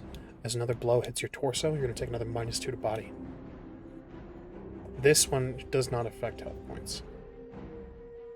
Just your additional body rolls. Or like That additional affected damage my and health. such. That affected my health points. It dropped it down to 40 total. Rules as written, it shouldn't affect your health points. So go ahead and add that back in. We'll just have to remember to take the -2 whenever you do extra damage and things like that for your body rolls. So effectively, my body's at 7 right now, right? Mm-hmm. Okay.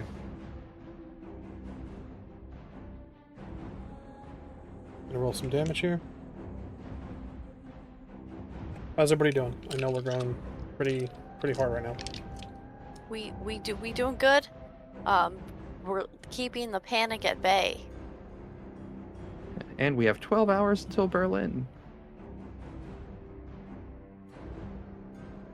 Where we will also probably almost die. Ingrid, your armor, your torso armor is at 28 now, Mm-hmm. correct? Okay. Yep. Reduce it by 1. You take no additional damage. A third attack to block this is another -3 stamina. I'm gonna try. 33. 31. Fourth and final attack. Again, another -3 to your stamina if you want to try to take a defensive action. Yep. Jesus Christ. 27. 36, that's with the -3. Luckily, not a crit. To the torso again. Your stopping power of your torso is what? 27 right now. No additional damage is dealt. We'll drop it down to 26. A flurry of blows on you, Ingrid. Some of them outright causing direct harm, just on the interior of your body, past the armor. A racket of your own armor causing you damage. There is pain that is undeniable. Your armor holds true for the time being. Thank God we got this armor. Renwick is still invisible. Used. Let's count. Let's see how much movement he's used real quick.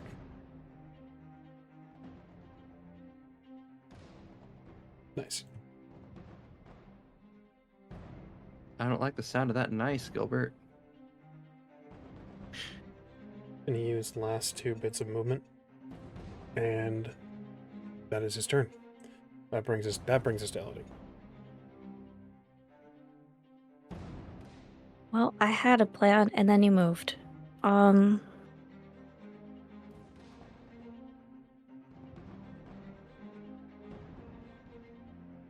This round Okay. brings him to -2 from Calamus' stuff, correct?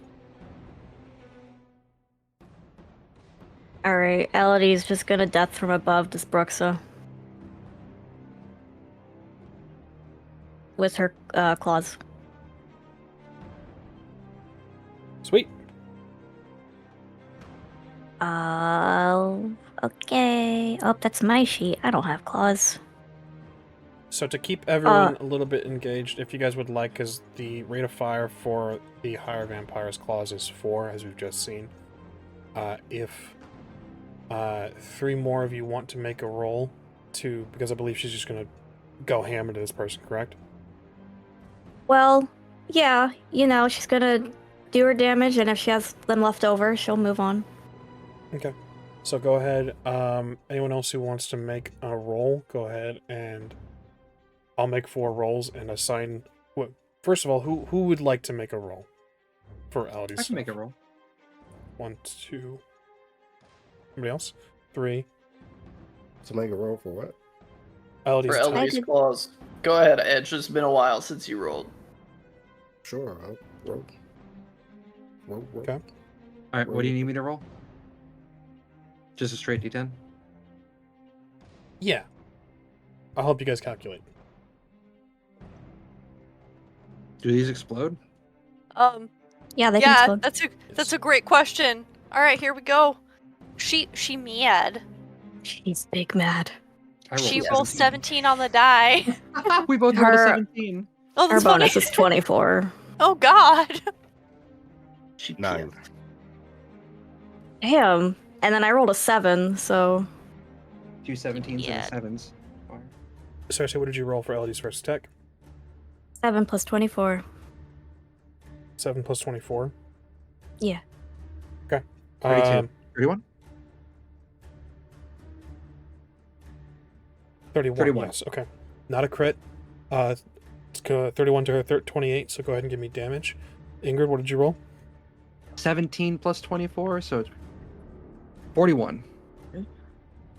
Give me a.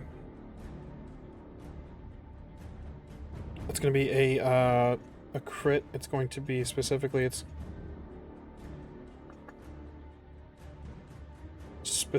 it is complex. It's just going to take 5 damage right off the rip.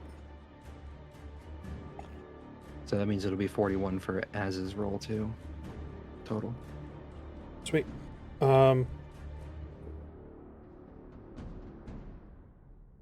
Relg also give me a complex crit, so that's 10 damage altogether currently. Nyoko, what did you roll? A 9. So it's what, 33? 33. 34. 24, 25. Okay, a simple critical. 33. So, Cersei, hold your damage currently. Ingrid, Nyoka, and Relg.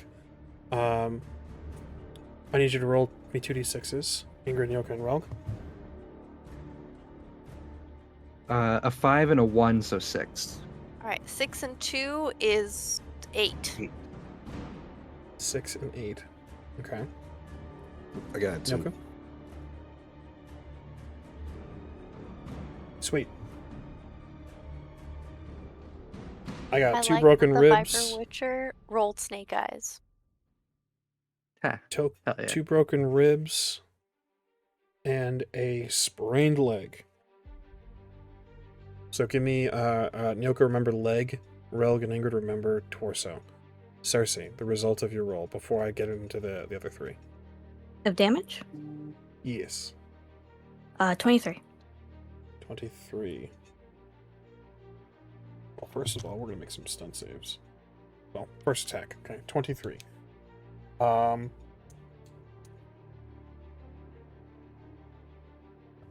Affected by stopping power. Multiplied by hit location. You didn't determine hit location, correct?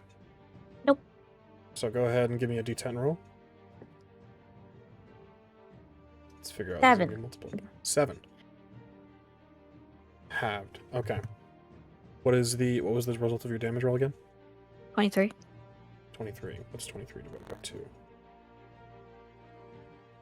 11.5. So wait, we'll round up in this. 12. Attracted by her stopping power.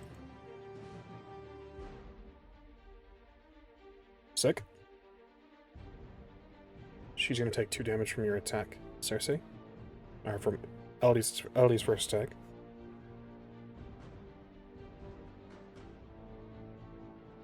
Ingrid, Torso. roll me damage. It's 5d6 plus 3. 22. 22 straight because it's torso. Be 12 damage. Nyoka. Roll me damage. 24. 24. And yours was a leg, correct? Yep. That'll be 12 straight. Another 2. Relk. 16.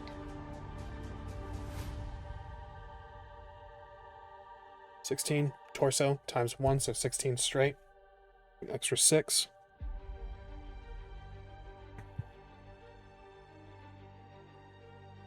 Sweet.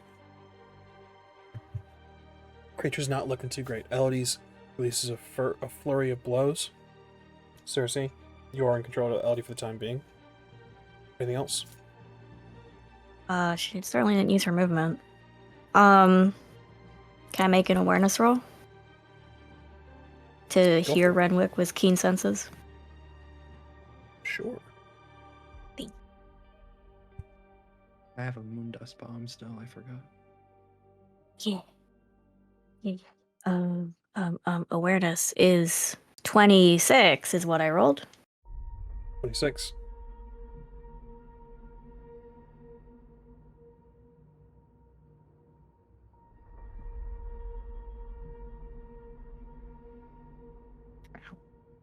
Meets does not beat. Unfortunately, Elodie cannot hear him.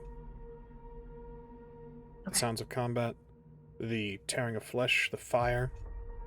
Unfortunately, no. All right, that's all she's gonna do. That will bring us, and as we had discussed, back over to Renwick because he rolled a 22 for initiative and we missed his first attack, or rather his first turn initially. Ingrid, first one's free.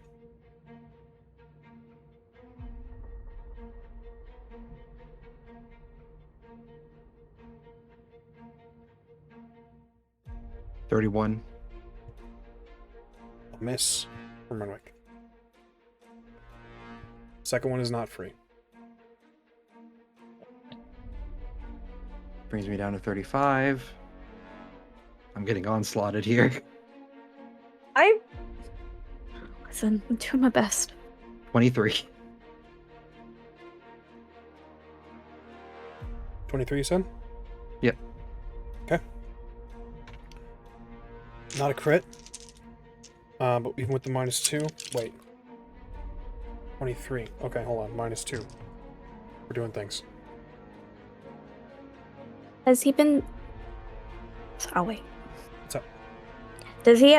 There's been so many status effects applied in this fight. Does he have a -2 to his reflex at all? He has Yes.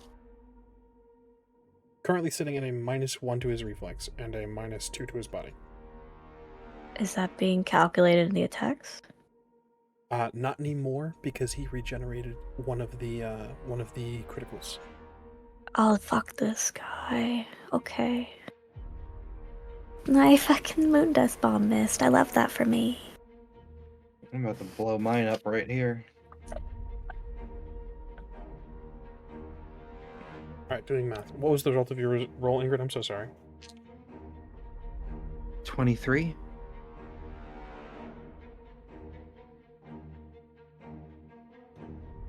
Okay, this is a crit because it is -2, not a -3. This is a simple critical.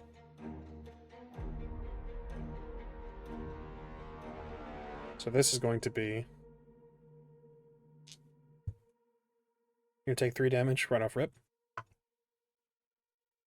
I'm at 41 health. A blow lands into your thigh. You're going to suffer a sprained leg. You're going to take a -2 to speed, dodge, escape, and athletics. Oh, I'm just gonna -2 to speed, so I'm now down to 2 speed.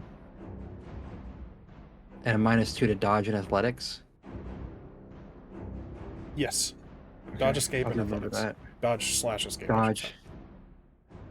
Notes. And I need to Dodge. stay. 8. What's Mine's the- a what's 9. your- Okay, cool. What was it? -2 or -3? 2 Say again? Yeah. for dodge, escape, with athletics. -2. Okay. That was to your leg. So this will be halved.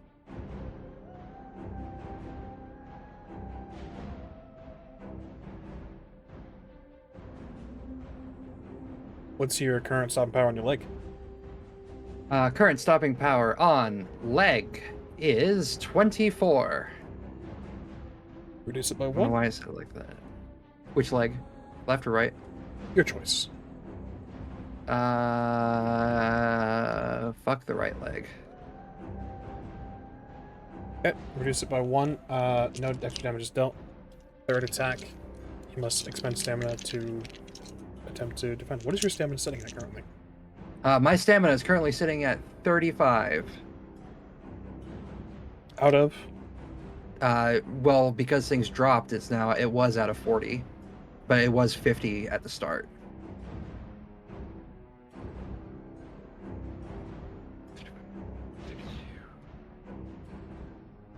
Down to 32.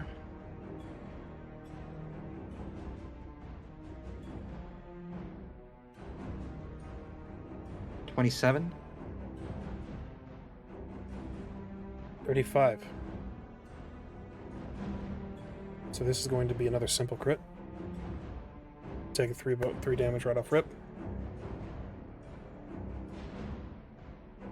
38 health. Interesting.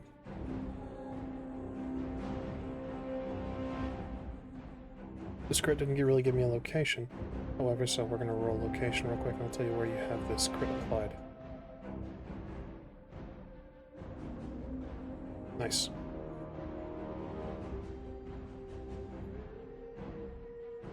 It rakes across the clink of your, the gap in your armor, and a heavy talon pierces into your arm. Double check that real quick. Yep, your left arm specifically. You're going to suffer the critical for a disfiguring scar. Below mangled your... Oh, it's your face. I apologize. Not your arm. Face in some way.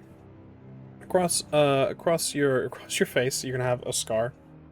You are grotesque and difficult to look at. You take a -3 -3 to empathic verbal combat.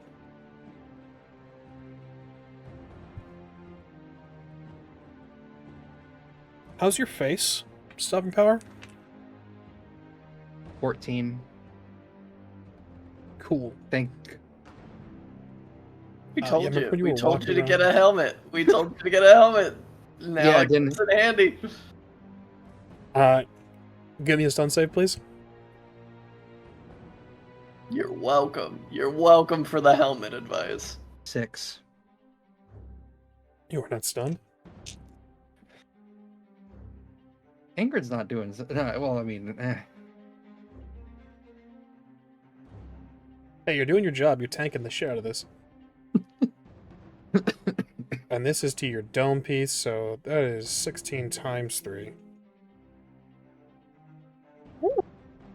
What's your stopping power on your helmet is what? 14.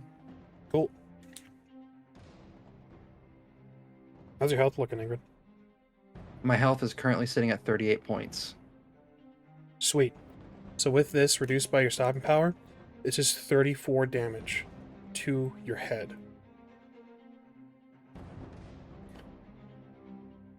Now, we have never encountered this before. We have not had the pleasure of dealing with this rule yet. There is a wound threshold. What is your max health right now? My max health was 40. Yeah.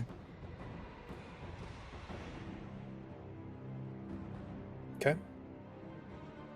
For a max health of 40, your wound threshold is 8.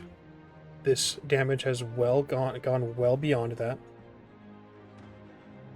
You are at 4 out of what is your current max health?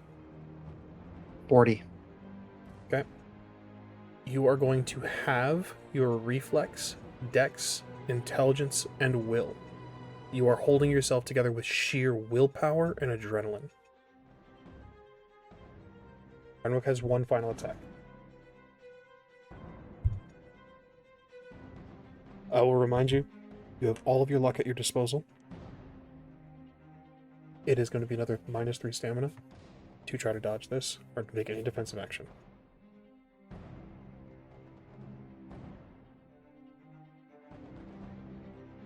Yeah.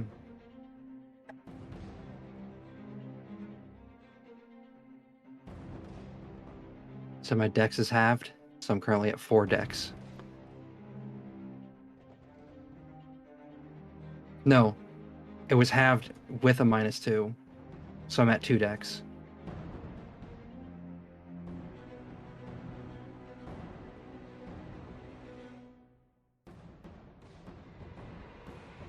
$19. 17.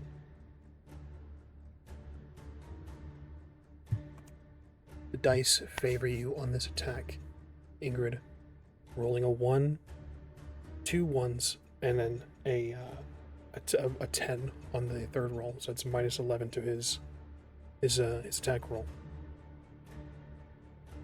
So the first and fourth attack miss. However, the second and third, Ingrid of Cintra, you are being bombarded. Your ribs are shrieking in pain. Your leg is calling out for medical aid. Your face now has a heavy scar. You are gushing blood. You again are holding yourself together by sheer willpower and adrenaline.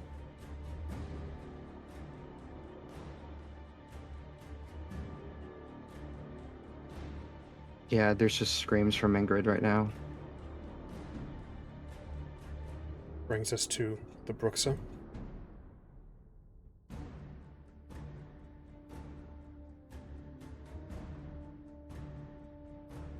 Nielka.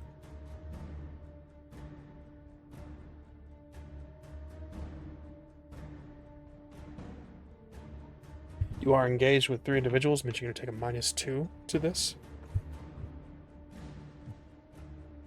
If you would like to take a defensive action.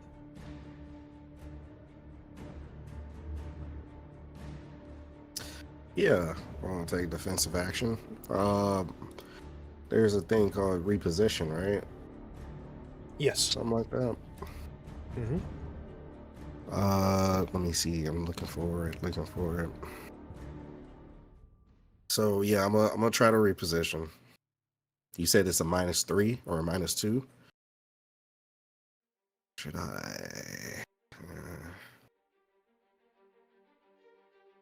Fuck it. I'm a parry. Yeah, I'm gonna go ahead and parry. I'll stay where I'm at and parry, and take the -2. It'll also be a -3, so a total of -5 on me. To parry.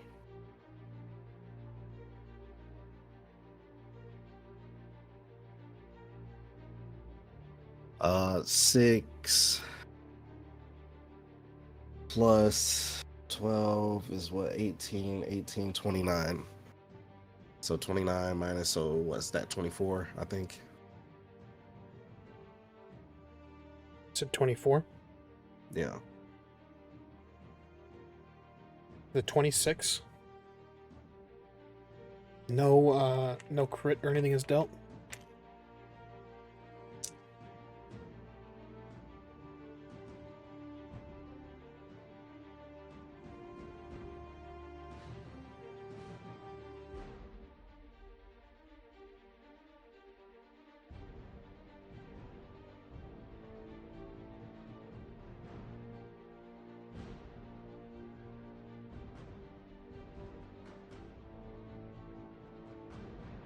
It's gonna be dealt to your left leg.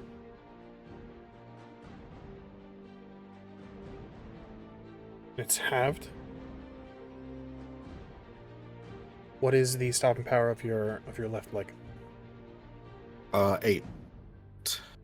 Nice. You're gonna reduce your stopping power by 1 on that leg, and there is no extra damage dealt. Oh, sweet.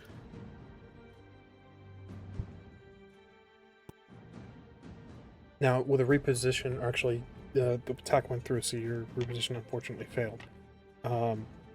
Second and final attack from this Bruxa will cost you 3 stamina. Mm-hmm. Yeah, I'll spend 3 stamina.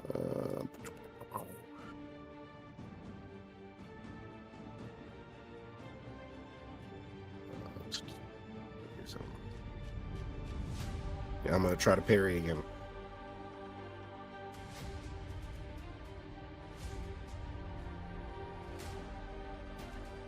Seven goes that 19, 30 minus, what is it?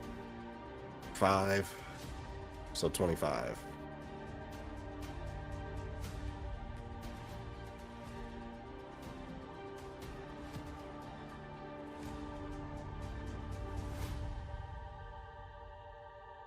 Harry goes through. By how much? 2.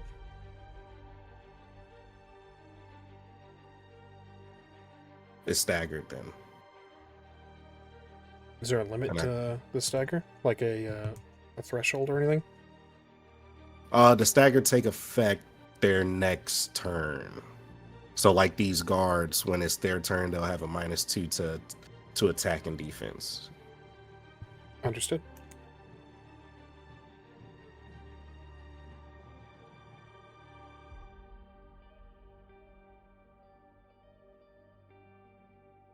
Excellent. That is this Brooks's turn. Second is going to engage with Elodie after being swiped up. Cersei, I need you to... First defensive action is free.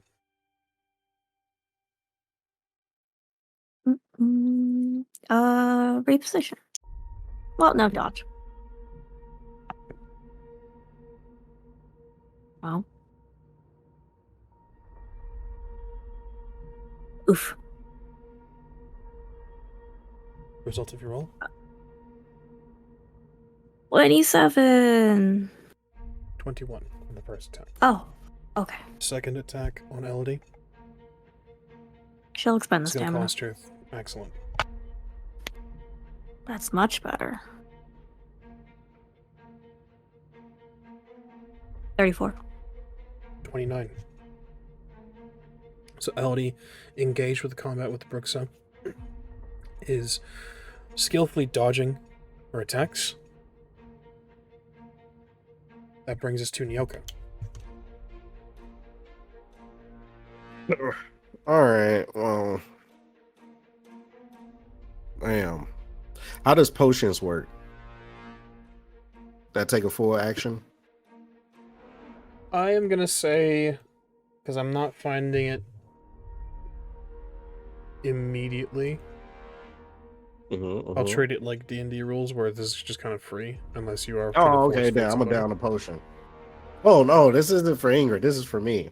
I don't have health potions. I came here to die. I'm sorry, Ingrid. I'm sorry. Right, I don't have came any. here to die. But I am going to down a blizzard potion. Or hold on. Actually, let me back up a little bit. Let me just double check real quick.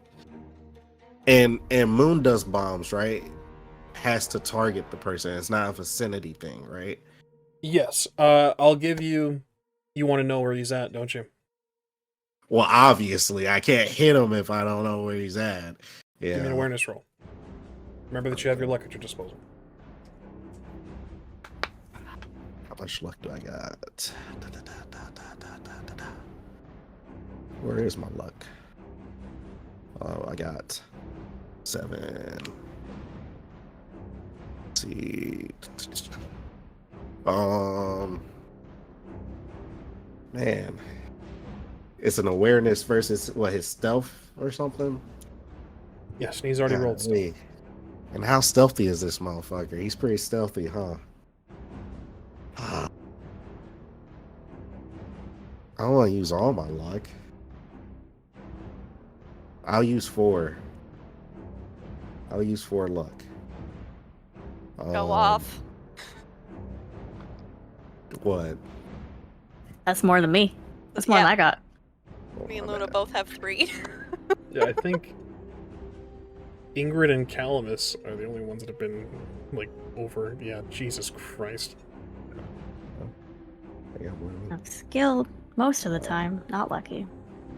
so yeah, you said awareness is intelligence, 4 is 10. So my base is 18 right now. And then that's a 10.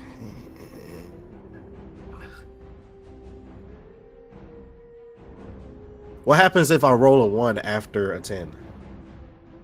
You subtract the next roll. The next roll, so the one's stacked. The one means you have fumbled, essentially. You're gonna roll again and subtract the result of that roll. So I rolled a 10 and then I rolled a 1. So like Oh, no, I then crit it's just- and then fumbled. 11. Then it's just- It's 11. Yeah, Okay, there's no good. fumble after a crit. It's just you have an 11. Okay. So 18 plus 11. 29. 29. 29. 29. Yeah, you can pinpoint him just to the right of Ingrid. After watching the blows and where they were landing from, he hasn't moved, and he is kind of amidst all the sounds of combat and clinking swords. There's a soft chuckle, a mad laughter that's just hushed. I really want to attack, but You could spend stamina to attack after I throwing the bomb. could. You're right. Yeah, I'll throw the bomb at him. Yeah, because we need to stop him from regenerating. I'll throw the bomb at him. So, what do I roll for that? Athletics. So you've been studying the Mundus bomb. If you want to provide this information while I do other things. I was studying how to use it telekinetically, but I'm pretty sure throwing is. I want to say it's athletics.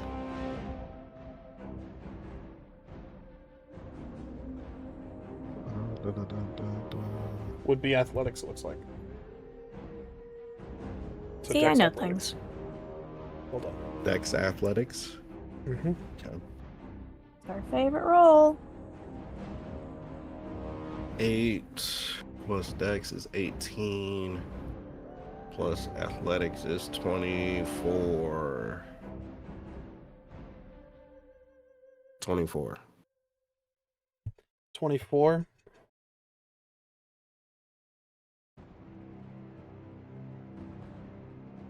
Is he expecting it? He's in combat. Everything he's getting, he gets a defensive. I'm just saying. I feel like he's kind of raging right now. He already is not himself. He's And- lusting and going ham, and he's just drunk right Yeah, now. he's hyper focused on me, isn't And he? I'm Nyoka's about him. behind Ingrid, Mhm. so Ooh, yep, the behind rules. Wait, what? I will give you cover and concealment rules, which will give you a bonus. Hey, that's fair. We'll take it. Y'all are We're ridiculous. Yeah, Ingrid's bulky. Got that massive ass armor on. I'm a small little snake, a sneaky snake. What is the result of your roll initially? It was 24. 24.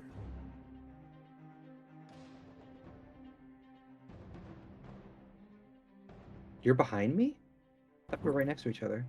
He Well, right next to each repositioned other, on but one of the from attacks. Renwick's Oh, gotcha. perspective.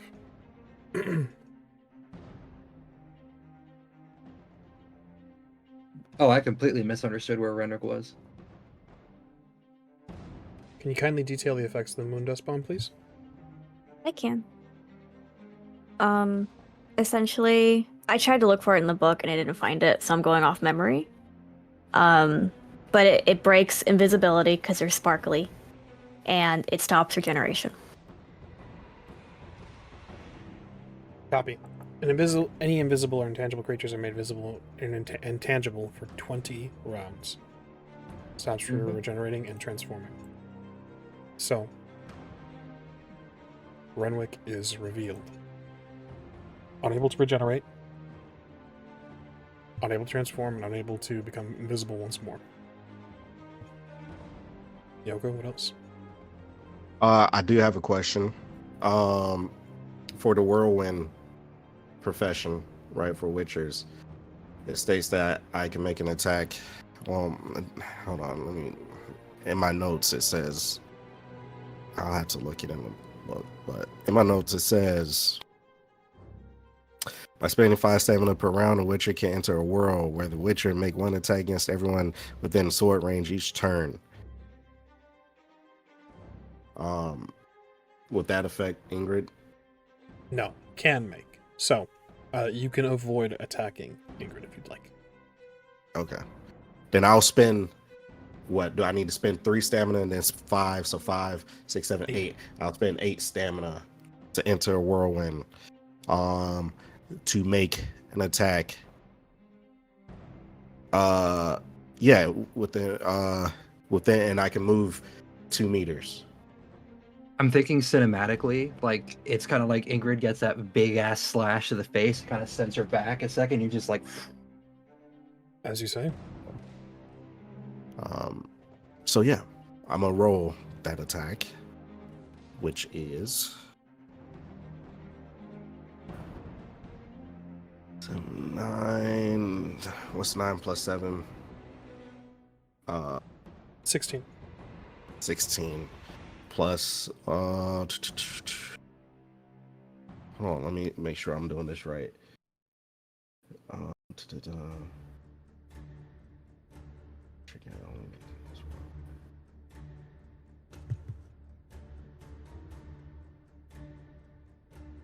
So yeah, it would be what?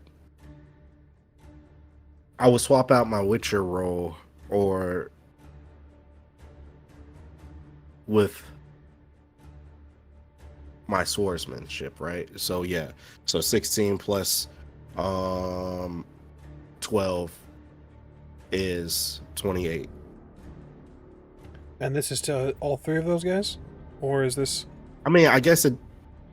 How do you want to do it? So I make one attack against each person within range. Really your choice if you want to count this as just the one roll and then go with that, and then or if you want to just roll separate attacks for each, it's entirely up to you. I interpret it as separate attacks for each. I'll do separate attacks for each. I'll make this longer. Hold off on that. Let's get the wall that's directly north to your north. Okay. Is it 28? Yeah, 28. Or, hold on. 28 I'll tell you plus what. my weapon's accuracy is 2, so 30. Okay. So, because this is an attack made by you, you choose which one you want that 30 to go to. Okay, yeah, I'll choose the 30 in front of me. And they should have a -2 to their defense. They do. Oh my god. Yeah, no fucking shot. Okay.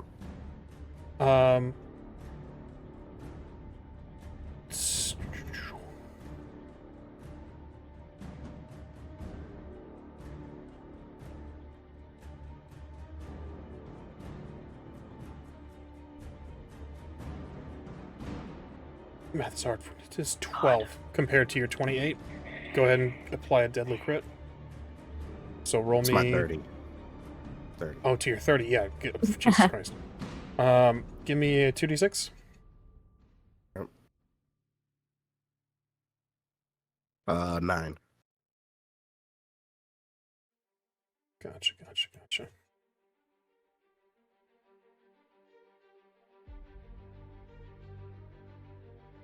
So right off the bat, they're going to take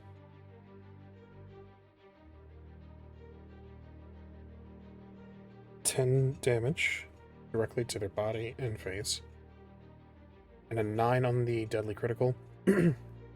Jesus Christ. That is heart damage. Nice. Oh my god, we're making an immediate death save. Oh, nice. I gave him a heart attack. good. Oh, I mean, did he die? Should have picked the winning side. Should have. Honestly, it's on them. let's calm down now. All right. Just I'm calming down for shit edge. Take him out. That dude drops as you describe. Takes him out of control. I just merely start the whirlwind right? And it just like, you know, bounce off his armor, face shield, and then I just see this dude drop, right? And I'm like, what the fuck? Okay. Excellent. Nyoka, a bit disappointed in the enemies. You take a quick dervish into this individual's chest. He drops your second attack. And who would you like it to go to? Second attack. I guess I'll go with the Bruxa. Yeah, Bruxa. The Bruxa staggered too, right? Yeah. 4 plus my 9, which is 13, 25, 26, 27 with my weapons accuracy. 26. Give me damage. Oh, hell yeah. Okay. 16 damage. Yeah, did I do that right? 16. Did you add the vampire oil? Oh, I did not add the vampire oil, so 21 damage. 21 Thank damage. Go ahead and roll me a hit location. Roll me a d10.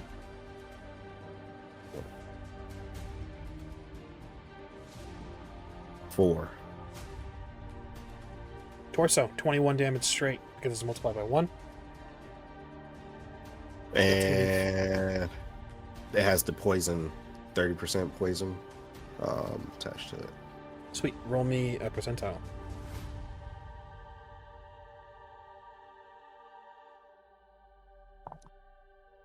$47. Cool. She has resistance to poison. Not immunity, though. It's always good.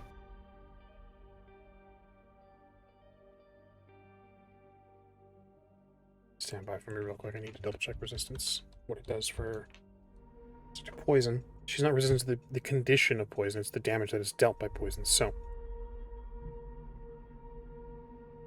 Did 46? 47. 47. Yep, 47. No matter which way you slice it, because I've forgotten how we determined the poison resistance. Be it 30 and below or 70 and above, she is not poisoned. So, you have one more attack. So 1.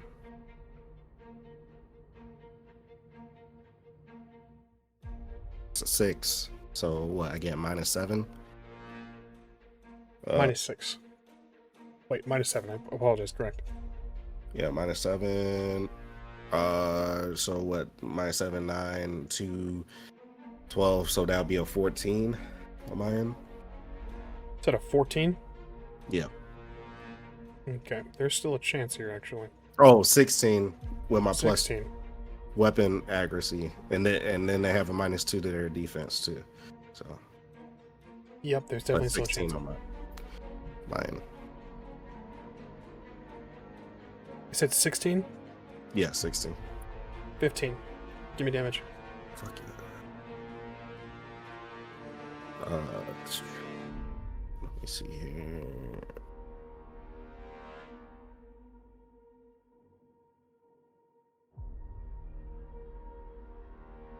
What is that? 6, 7 damage. Yeah, 7 damage, and then the poison effect. Yeah. Roll me hit location, please. D10.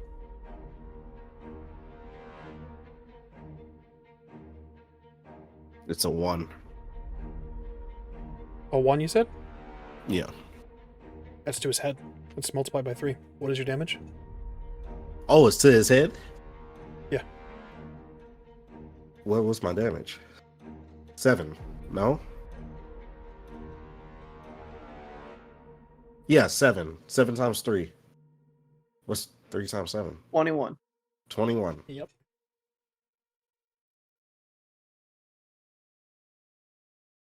$21 damage by his stopping power.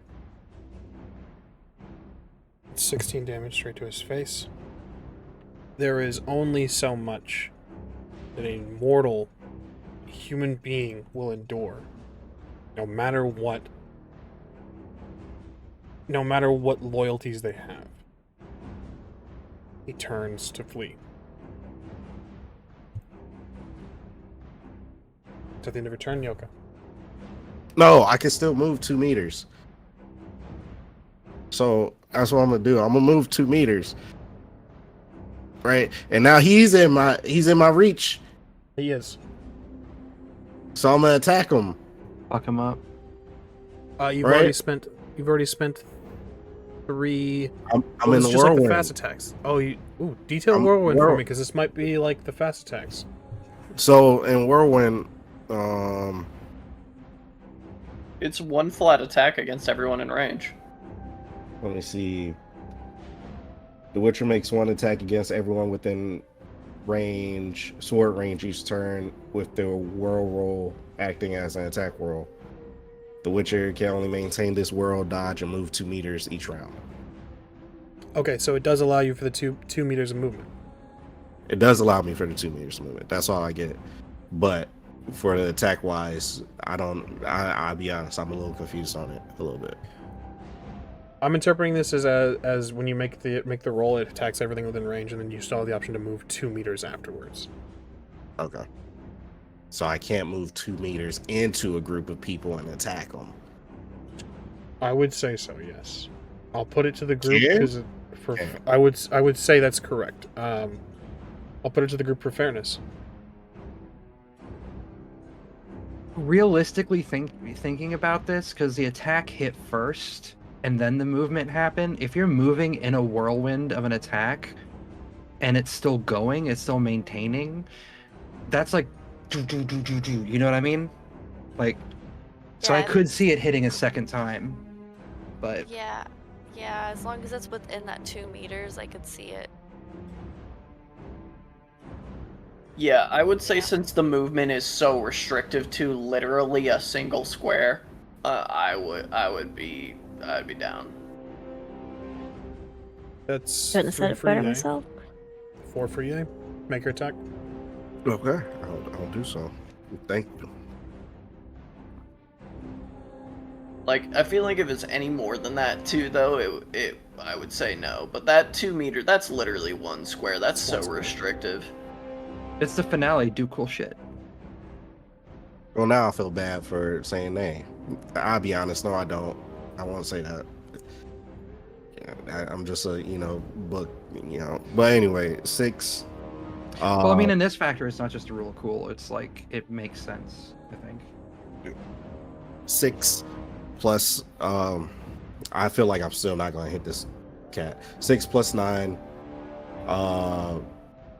Yeah, 6 plus 9 is what? 15. Plus the 12, 25, 26, 27. 25. Given all the negatives. Oh, then I have the plus 2, which is 29. Did Sweet. he take a -2 from his defense? He did. Okay, cool. So I did hit. Da-da-dum-da. Da-da-da-da-da. Thank you. 46. Show my witchers aren't to be fucked with.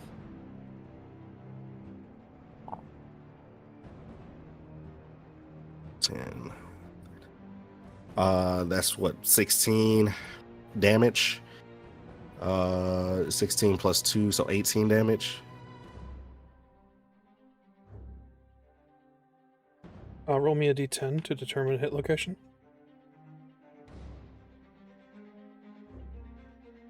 Nine.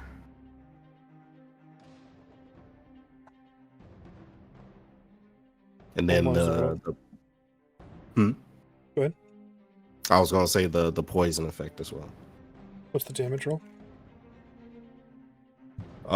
18. Did you add +5? I did not add +5. My bad. Thank you. That's what I'm here for. 23. Yeah, 23.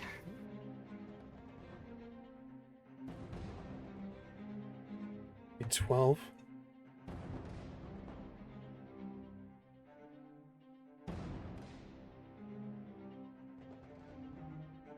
4 damage to Renwick.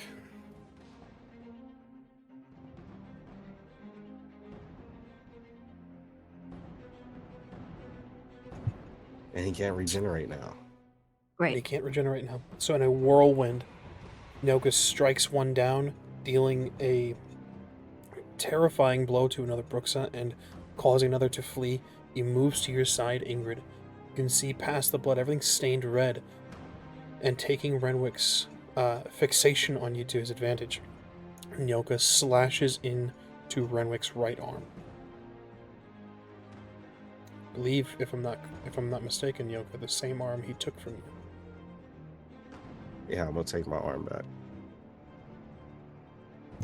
So your turn, Nyoka. It is. Calamus, you're up. Ingrid, you're on deck. Okay. Alright.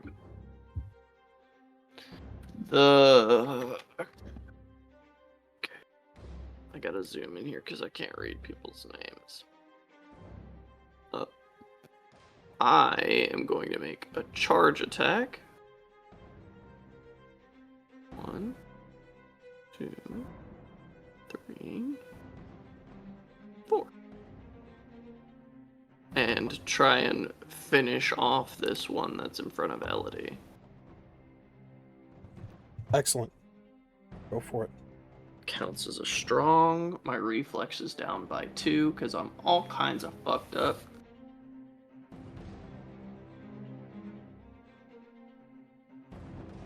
Nine. My reflex is currently 7, which would be 16, and my swordsmanship is 6, for a total of 24 minus 3, which would be 21. Give me a 2d6.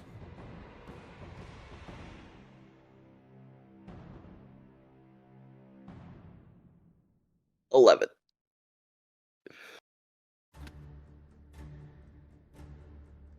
Hold that number in your head for me real quick. I'm doing some quick math. Can do, buddy. You said 5? Sweet. That is a lot more akin to a crit in my mind. As a fraction arm, she's going to take a -3 to actions with that arm. Choose left or right. Your choice.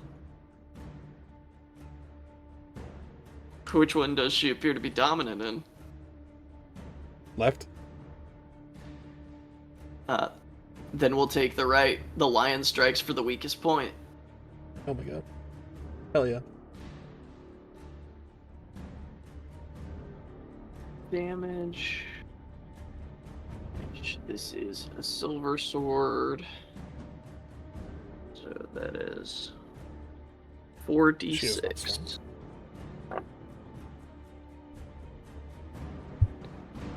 16 damage. 16 Plus to 5. the limb. Oh, yep, plus 5, 21. 21 to the limb. Thank you, Cersei. Absolute 11. lifesaver. She's still up. She doesn't look great. Calamus, you rush her.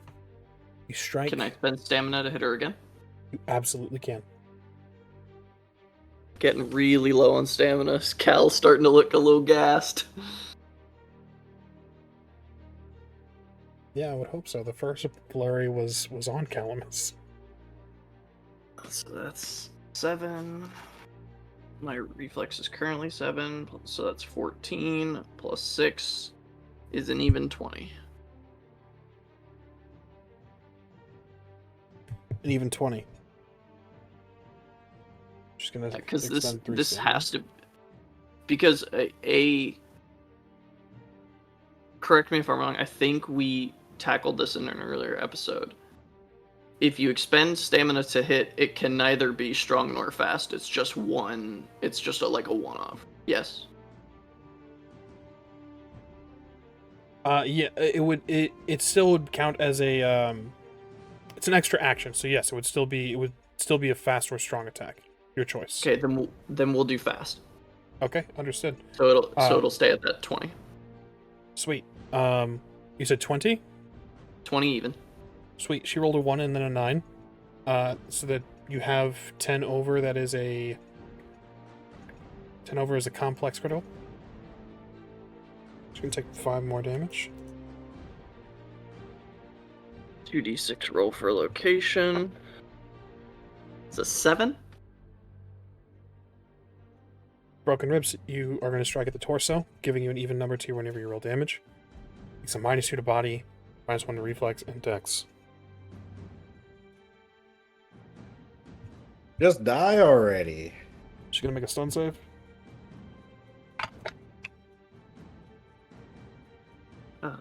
That's gonna be 9 damage.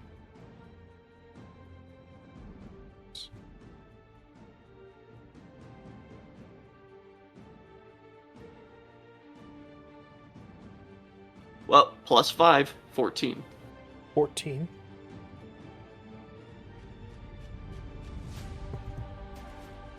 She is going to make a courage roll to remain where she is rather than disappear and flee. I do still have 1 hit attached to that as well, since that was fast.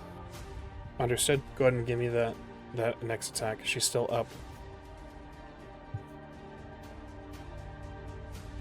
Same, even 20.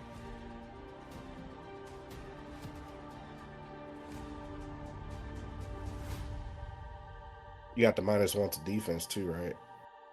Yeah, the -1 because of Ingrid. So, it's an even 20. Yep. Your subtractions. Not a crit, unfortunately, but I need damage.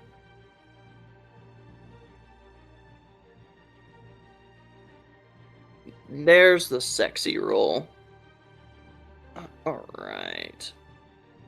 That's 11, 15, 18. 18. Give me a d10 roll to determine damage location. It's 18, and it'll be multiplied by whatever your location is. 2 on the d10. 2. Straight 18. Calamus, take some narrative control. How does she fall? Calamus will charge up behind this Bruxa, delivering a brutal blow to the left arm where he knows it is the weakest.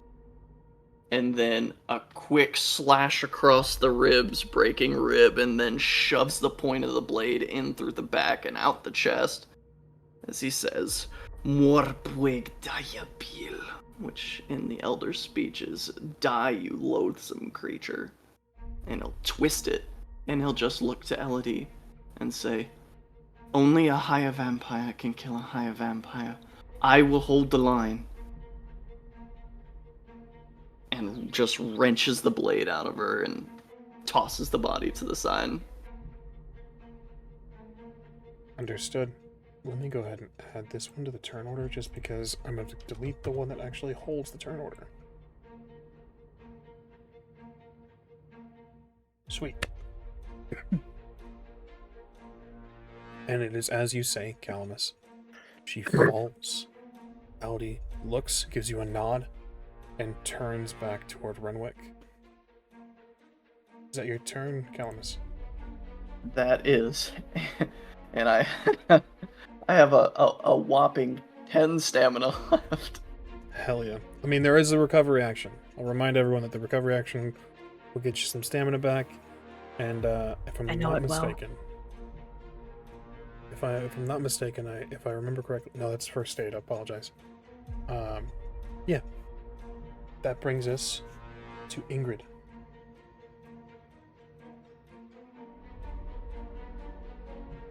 Oh boy, a lot's happening. A lot's happening. What does it take to drink a potion again? Is it just I'm gonna have to? It's a full action, huh? Free. Yeah, because you guys are going off D&D unless you guys want to force feed somebody that. No, I am feeling the pain, the immense amount of pain, gritting her teeth through it, She's gonna pull the one swallow potion that she did bring, pull the cork out with her teeth and down it, immediately throwing the glass to the ground. That'll immediately give me plus heal 3 health, and it's 3 health every round for 20 rounds. Excellent. What does it bring a toxicity to? It brings my toxicity, which my toxicity was already at 75. What's 75% plus 50? 125%. 125. That's just within my threshold of 150%. That's right, because you took Iron Stomach from... Alright, I'll go fuck I myself. did. Continue. Yep. I did the math. That's why I brought those two specifically together. I was talking so much shit on this fucking ability. Yeah, so now I'm at 125. That brings me to 7 HP. Still not a lot, but it's something. And just feeling like the blood coursing through her face and the eardrums almost drowning out a lot of the noise. She's just gonna let out this guttural scream as she brings fate to bear on Renwick. And I am going to put all 8 points of my luck into this attack. Hell yeah.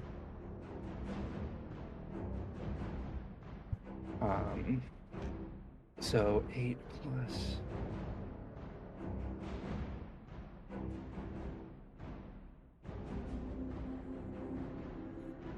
That explodes, so that's 31 plus...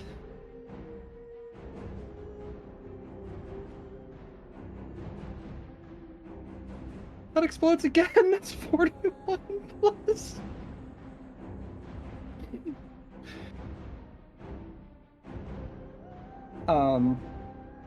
50, so fast attack, 50 minus 3... Or not fast attack, heavy attack minus 3...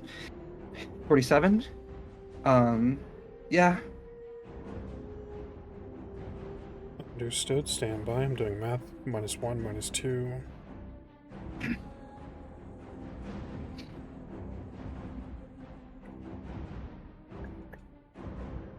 Hell yeah.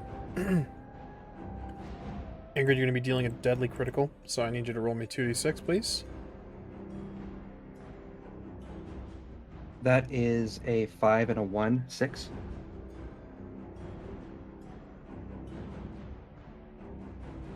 Septic shock. To the torso, your blood lands and damages the intestines. It's going to quarter his stamina, take a -3 to intelligence, will, reflex, and dex, and he is poisoned. He needs to take some damage real quick. While you're mathing, I just want to say he got septic shock the last time. Well, no, emphysema. He did. Fuck this guy. You can never escape it. He got torso. poop in his blood. Fuck this guy. Gonna make a stun save.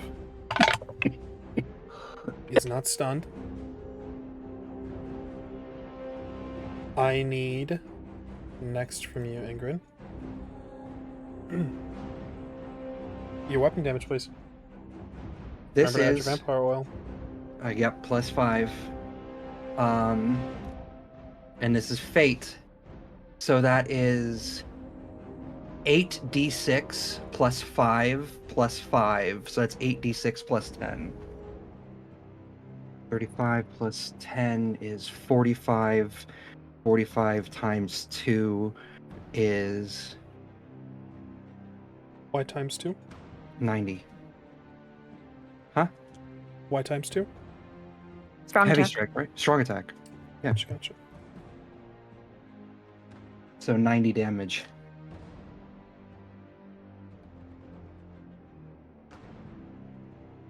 Stagger percent is 75. I don't remember what that means. Roll me a percentile. Remind me how to do that. Roll me 2d10, 2d10, right? Assign 1 to 10's place and assign 1 to 1's place. 6.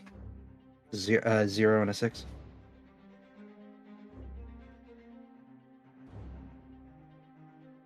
I think that staggers him.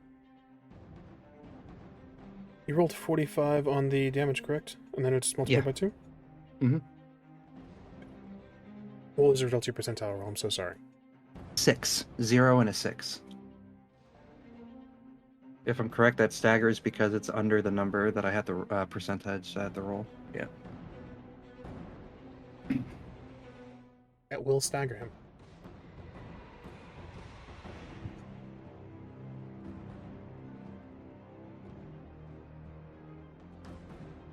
Oh my god, math.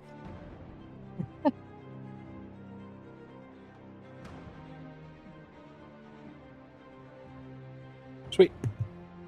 Ingrid, he looks awful. A clean cut through the abdominal section. Still stands. He looks wild-eyed up at you as he assesses. I need you to make me a human perception roll.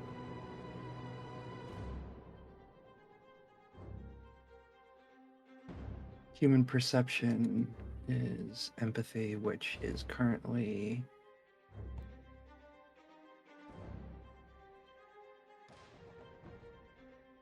Does my scars count for that for real? Or no? Say again? Because that's minus... The scar I got is a minus to empathy, right? Or is that... It's the minus for empathy is for like social combat? yeah. Okay. Yeah, empathic verbal combat. Okay. Okay, so it's still 20.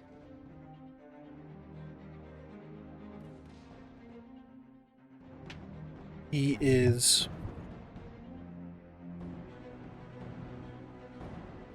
incredibly unwell. Mentally, something is racking his mind. He remembers you.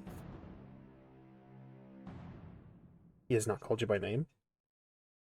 He only knows your face. He only remembers me from before, when I was younger. Okay. I would like to, correct me if I'm wrong, but I can expend 3 stamina and make another attack, right? Correct. Gonna do that. It's an expense stamina to defend.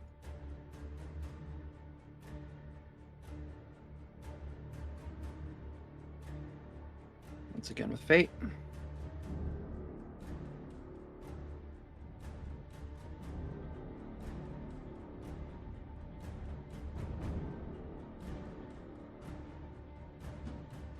Uh, 32... 29? Maze does not beat. Damn. You swing. He moves back with a reposition roll. Backing up in fear.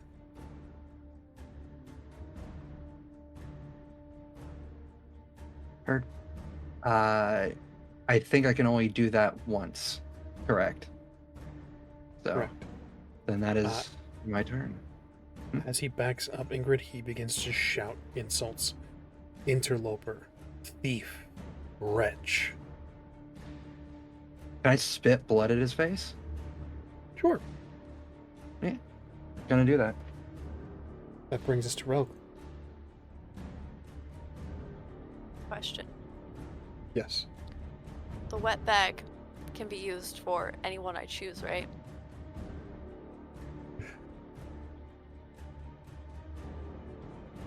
That was allies. You're muted. Apologies. The trophy. Like, this man is on the edge. Yes. Push Bend him him. over.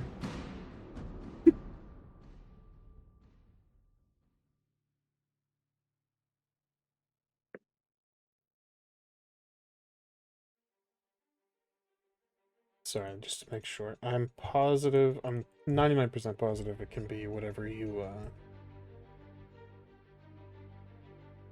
like. You can communicate telepathically with characters within 20 meters of you. So he's a target if you'd like. Alright. Because Rogue's gonna shoot him. But I'll, like, use stamina if I have to.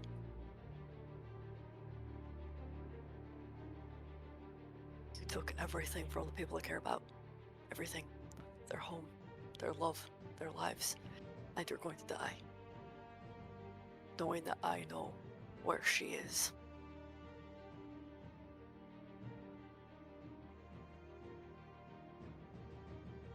I'm up here. Come get me. I'm gonna shoot him. Give me the roll. He has Yes. Okay. a lot going on right now. Alright, that's 37.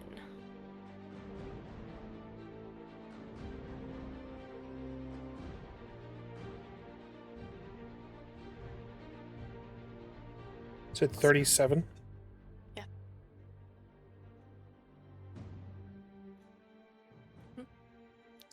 Just got a -2.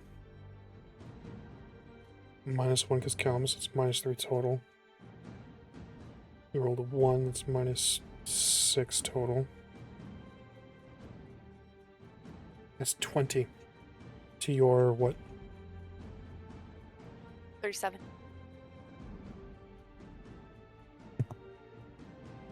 It is 15 over, Relg. I need 2d6. This is a deadly critical.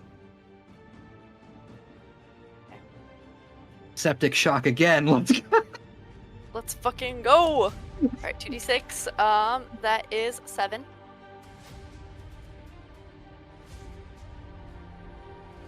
That's fucking septic shock again.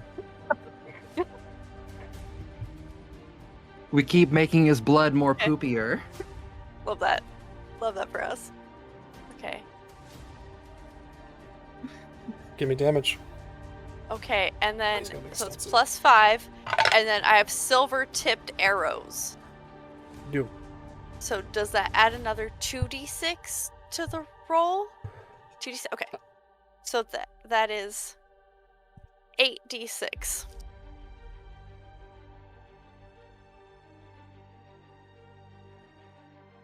Please someone help me keep track of the maths.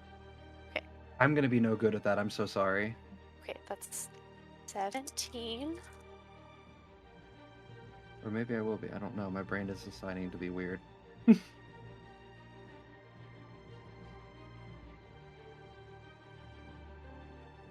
13, 17, 5. 35. 5. That one. So torso, flat. Relg, it strikes in deep into the openings that have been created on his chest. He begins to vomit blood. He is still standing. You can see him wild-eyed looking for an opening, looking for a path out. The horrendous features of the higher vampire are prevalent here. The elongated talons, the teeth, the wrinkled, gnarled face. You can see him crouched low, ready to flee.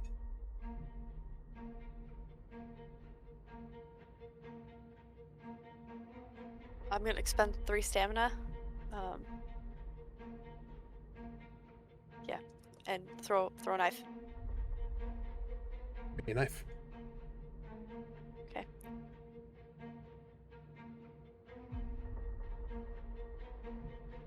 Four.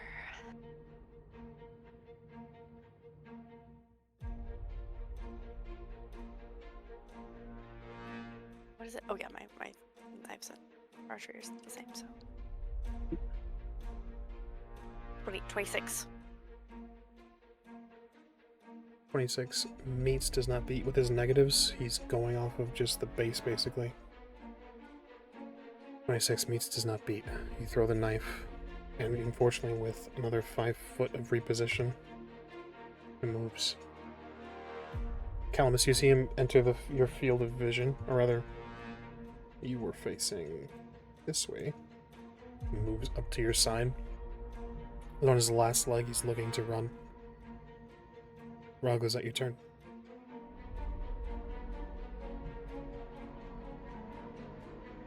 Is that already expended stamina? I can't do it again, right? Correct.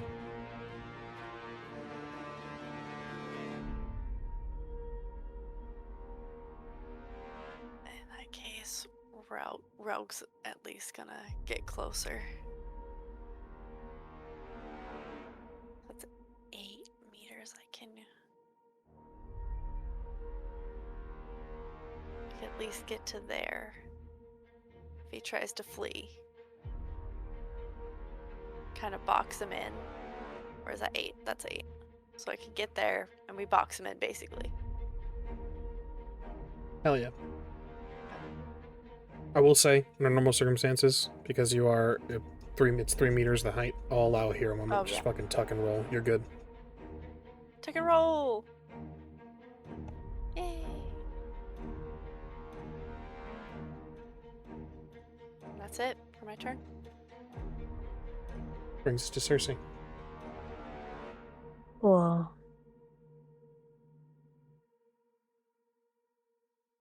Okay. I'm gonna do no. Hold on, let me calculate movement. I'm so sorry. 12, and this is 10? Spells. That's 10, okay. My speed is...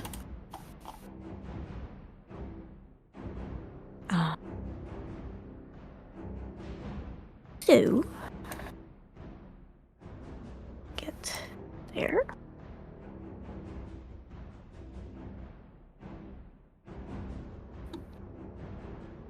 And then... Oh, too easy, say less. I'm going to cast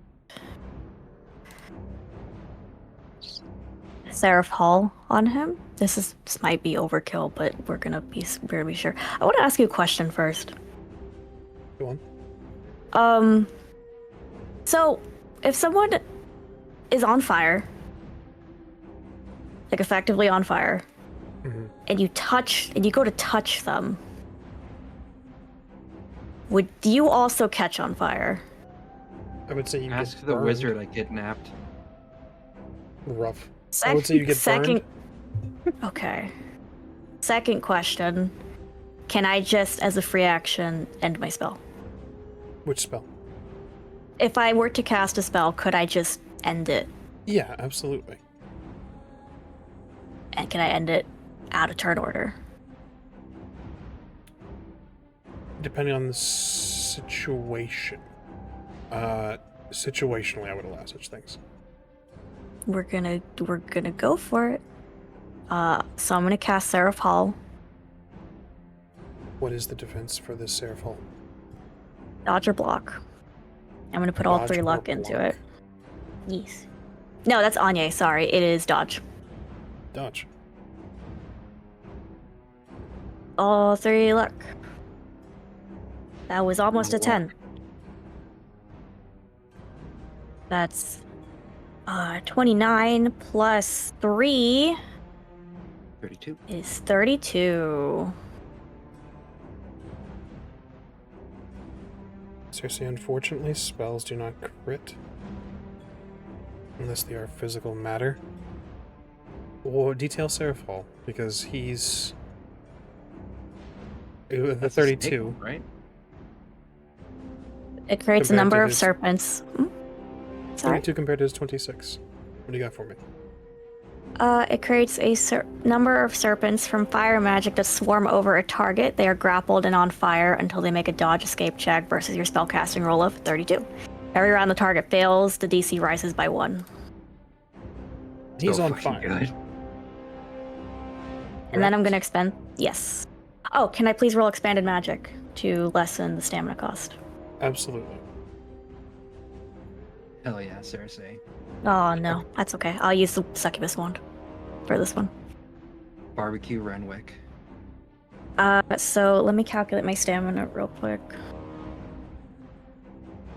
Seraph Hall is 10, succubus wand is 5, so 30 minus 5. I don't like 25 stamina. Then I'm gonna expend 3 stamina and cast Anya. So I don't think he can dodge because he's grappled. Let me double check his grappled condition.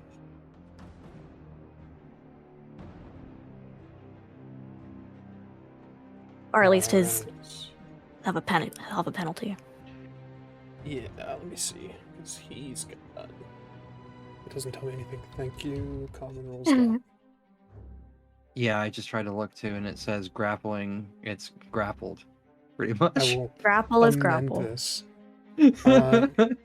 Cannot move away from this location, and takes a -2 to all physical actions. Okay, so he take a -2, but he can still dodge. Can try. Okay. Yeah, I'm gonna.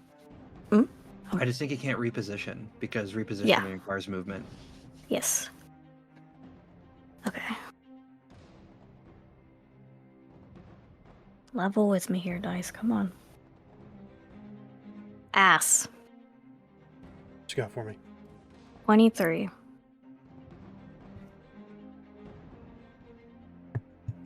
What does Anya do? Fireball. 46 damage. Does that have a radius by chance? No, it's single. It's 2 meters. Okay. No splash. Okay. It's Calamus chilling.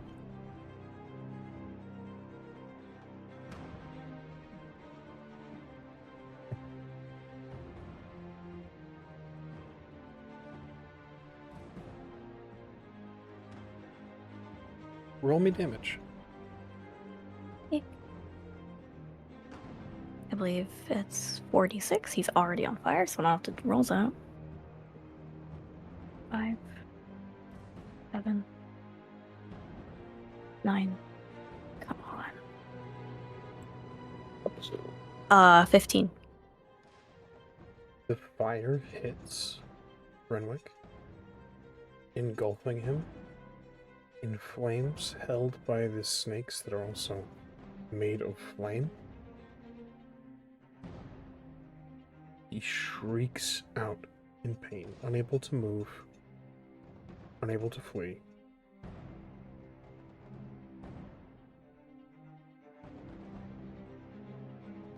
He has reached 0 hit points. He is effectively dead. Okay. We are, in all technical terms, still in combat. Because you all know that only a blow dealt by a higher vampire can truly kill another higher vampire.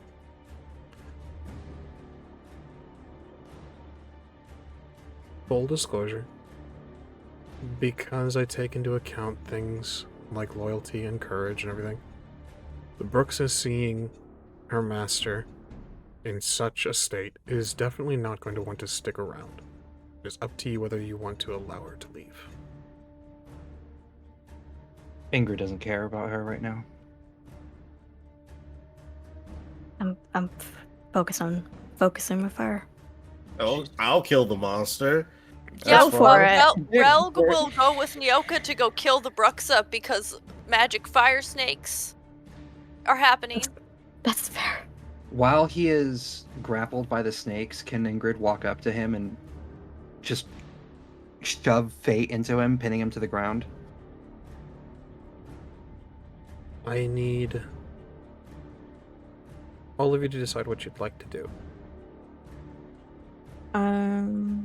Hold on. I just do my stamina. I would like to do that to hold him steady for Elodie. Yeah, Cersei's just gonna stand there and look to Elodie, and what I was asking is if I could end my spell so Elodie doesn't catch on fire when she hurts him. You can end it after I pierce him, because then he's pinned no matter what, I'll do if that. that's allowed. Calamus is gonna put his sword away. And he'll reach out as Ingrid's coming forward.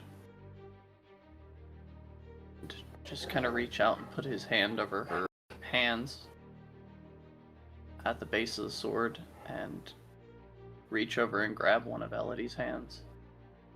Bloody as they are and beclawed as they are. And they'll just look to both of them. For the bear school. And for Aaron. Ends now. In this moment of shock, perhaps terror. Full disclosure, this dude's going to attempt to flee. Like I said, whenever it reaches his turn, depending on what you guys would like to do, he's going to try to dip. Brooksa currently is frozen in shock. So for this moment, or depending on what you guys would like to do, you may reposition yourselves wherever you'd like to be.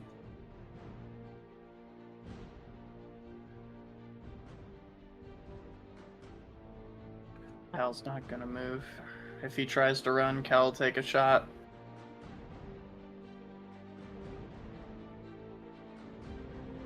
So Ingrid, you pin Renwick using fate. Yep. Mm-hmm. Cersei, you move up. Do you end your spell or do you keep it going? You can cut this out. It's kind of a dumb question. Does the killing blow have to be a certain attack? Does it have to be a bite? No. Oh, and she can just... Okay. Then... Well, he's not going anywhere because of the pin. Yeah, I'll end it. I don't want my woman to get burned.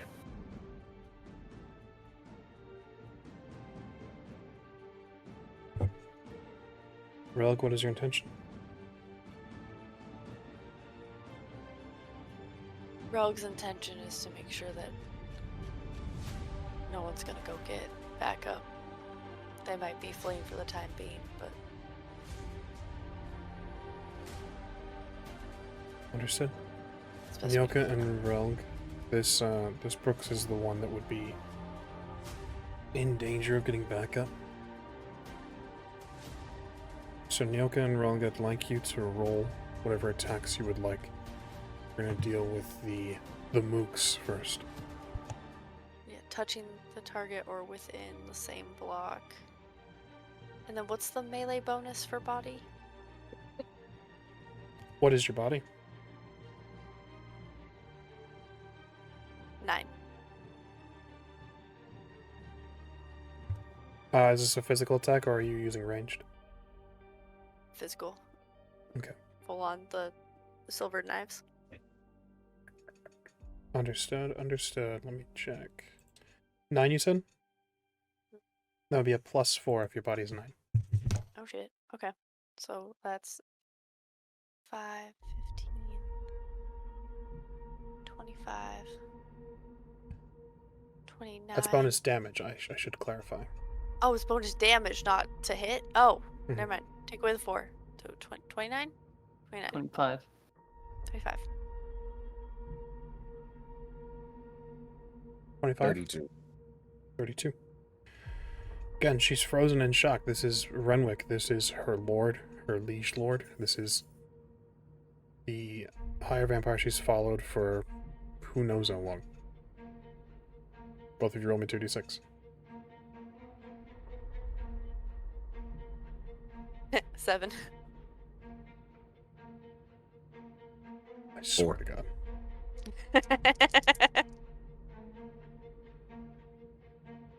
A 7 and what was that, Itch? 4. Nyoka. Gonna take arm.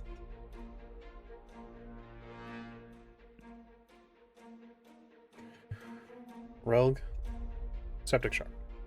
Okay. The best. The bone die really likes to roll 2s for some reason. go ahead and both of you give me your damage. 20. 8 plus 4 is 12 plus 5, 17. Did you add your 5 from your vampire roll? Edge? Yeah, I did Edge. too. Okay. Yep. What was the result of your roll, Belk? 17.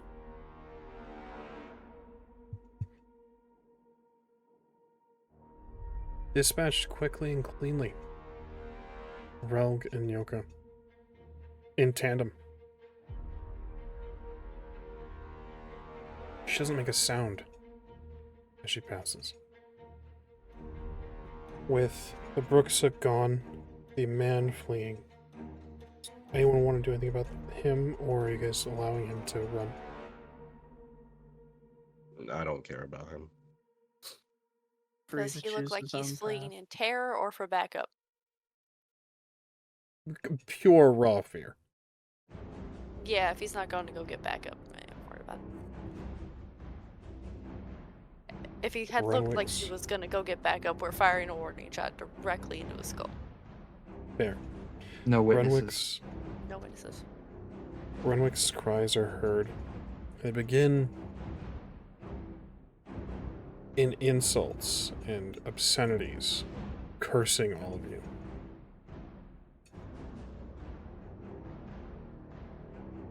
He is pinned by fate. He is engulfed in flame.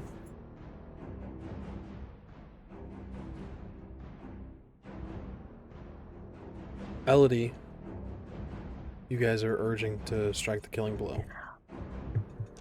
Before she does, I'd like to, in a safe, kind of a safe distance away, out of arm's reach, crouch down, like with staff in one hand and just kind of squatting. Kind of cock my head to the side and just say, "Pathetic. I have your book, and I'm going to burn it. And you'll never see your dream come alive." And I'll stand and just back up a step and look to Elodie. She steps up next to him.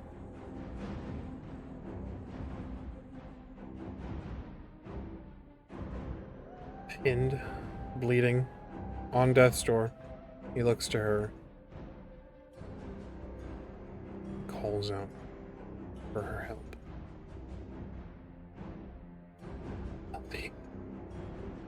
My love, come to save me. That twist of blade inside of him when he says that. You do. Lets out a, not a whimper, but a groan of just,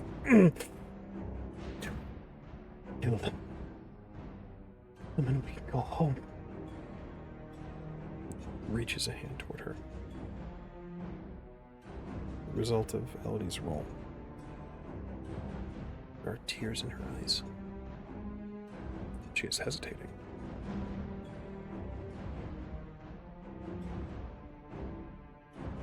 What would you like to do? I'll walk around and come to her side, take her hand.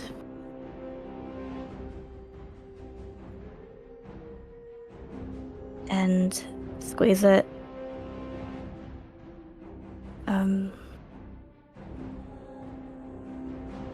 And that's all I'll do for the time being.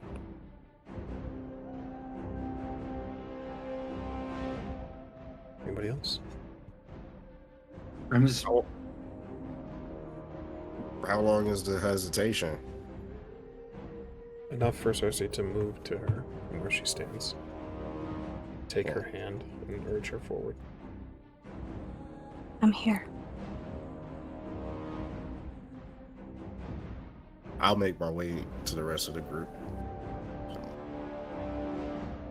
Elemis will just let go of Elodie's hand and step over beside Ingrid and put an arm around her waist. Since even though Cal's tall, Ingrid is further around in the shoulders than he has arms reach for as she is this giant Amazonian woman.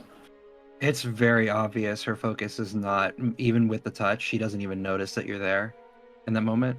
She's like watching Renwick slowly dying, and there's a smile on her gnarled face. I'll just rest his head against her shoulder piece. Rogue's gonna use the wet bag. If he can just speak to Elodie. Sorry, it's come to this.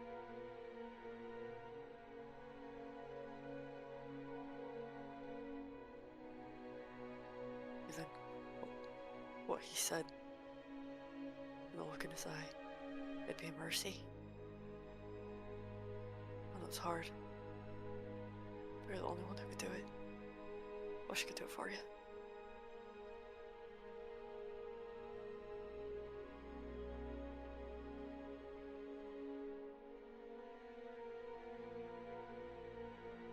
I'll be here for you after. If it's taking this long, Technically, wet bag's the speed of thought. I'm just saying. I know. After a while, I'll do it. So, if it It takes needs too to long, be. It needs to be a higher vampire. We all know that. To do the Okay. killing blow. You move up. Take narrative control. oh, well, it's not gonna be so epic, but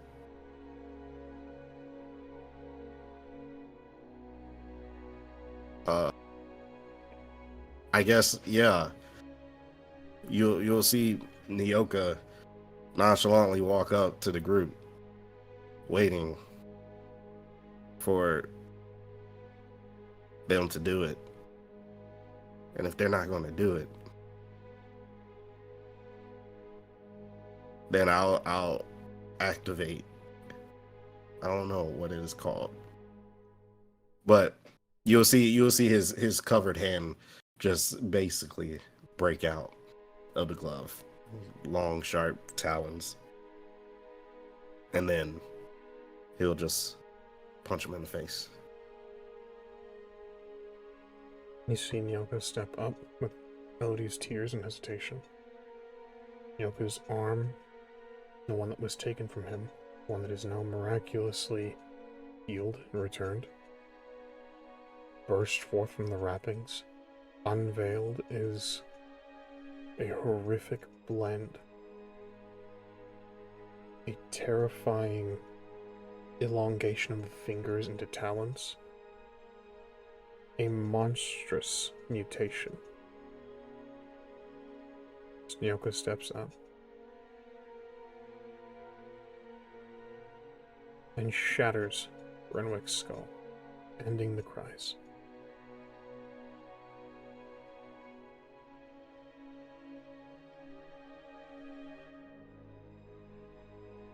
Is this the same mutation that I saw in my dream? It is.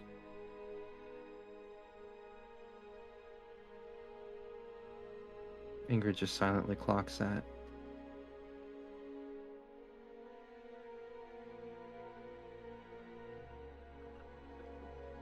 Cersei will look up to Nyoka and, like, the mixture of shock and confusion, but also intrigue.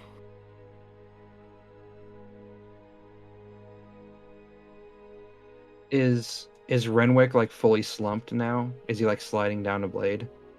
He is dissipating. The skull, the face is shattered.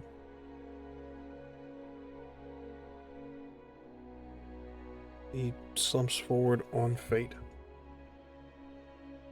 I'm gonna grab him by his neck. I'm gonna hold him steady. I'm gonna look to Elodie then. I'm gonna say we need to finish this. Otherwise, this is just going to happen again. Please. Ingrid, you don't see life in his eyes. Give me a Witcher training roll.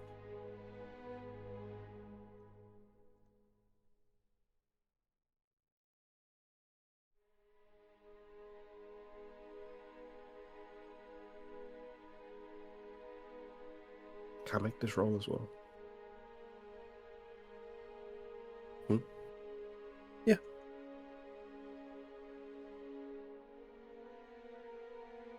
Uh, 23. 21.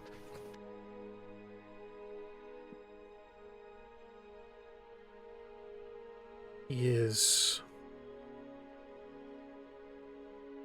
gone. And slower than the Bruxa from Bruges.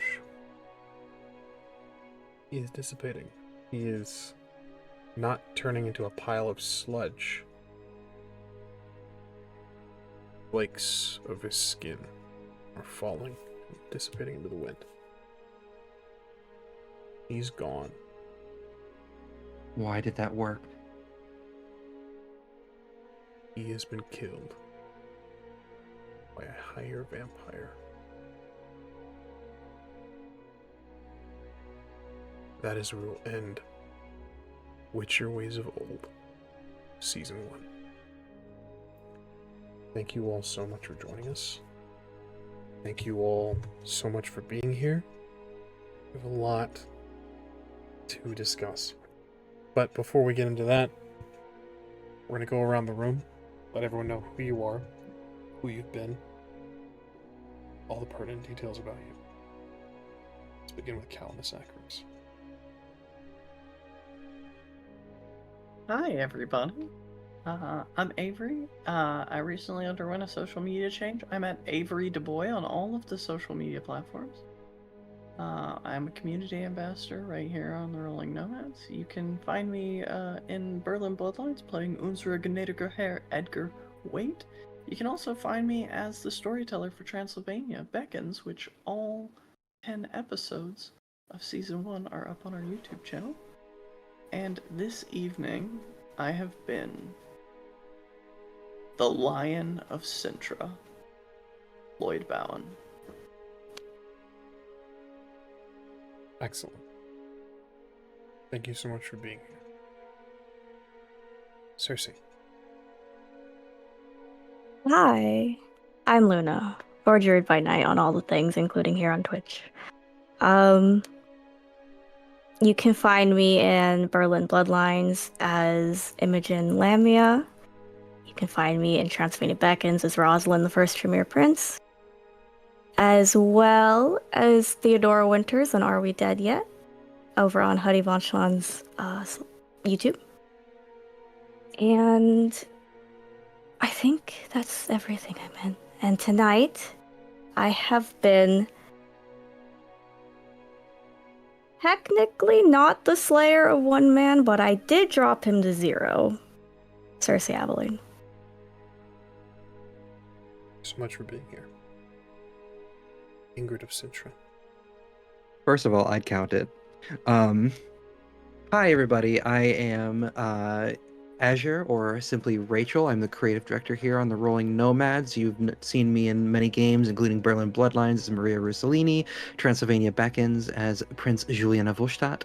And tonight I have been Ingrid of Cintra, the disaster bear witcher, who almost died. Thank you so much for being here. Relg with him. Hi. Hello. Welcome. I'm as I was on social media because I think I'm funny. You can catch me as the Prince of Our Hearts, Jack, in Transylvania Beckons, which is on the Rolling Nomads YouTube channel. You can also catch me as the delicious, devious, delightful Diablerist, Adelaide Nagaraja, on Berlin Bloodlines. Today I have been Relg. We'll see if Cintra burns. I don't like the way that Ramos smiled there at the end, but we'll see. This has been a delight. Thank you so much for having me on here. And thank you so much for being here. Finally, Nyoka. Yeah. My name's Edge. You know, Edge Survival here. Edge the Nomad over there. But tonight, or this morning, I am Nyoka, School of the Viper. So lovely to have you back. Great to be Thank here. you so much for being here. I have been your game master for this chronicle, season, whatever you wish to call it. Witcher Ways of Old. Season 1 has come to a close. Thank you all so much for watching, and thank you all so much for playing. I am at Ramos the Nomad everywhere else, on all the social media platforms. We, of course, have been the Rolling Nomads. Find us right here on Twitch, twitch.tv/Rolling Nomads, where all of our actual plays live. Find all of these episodes over on our YouTube, youtube.com/Rolling Nomads, and the best way to keep up to date with us, our late starts, our cancellations, our additional new programming, all that is going to be on Blue Sky at Rolling Nomads and Twitter at _Rolling Nomads. You'll find key moments over on our TikTok and highlights over on our TikTok at _Rolling Nomads. That is us in a handbasket. We appreciate you guys so much, and I appreciate each and every one of you for playing. Thank you for going on this journey with me. We will catch you guys another time. Sometime later on. Same place, though. And same heroes. We'll see you then.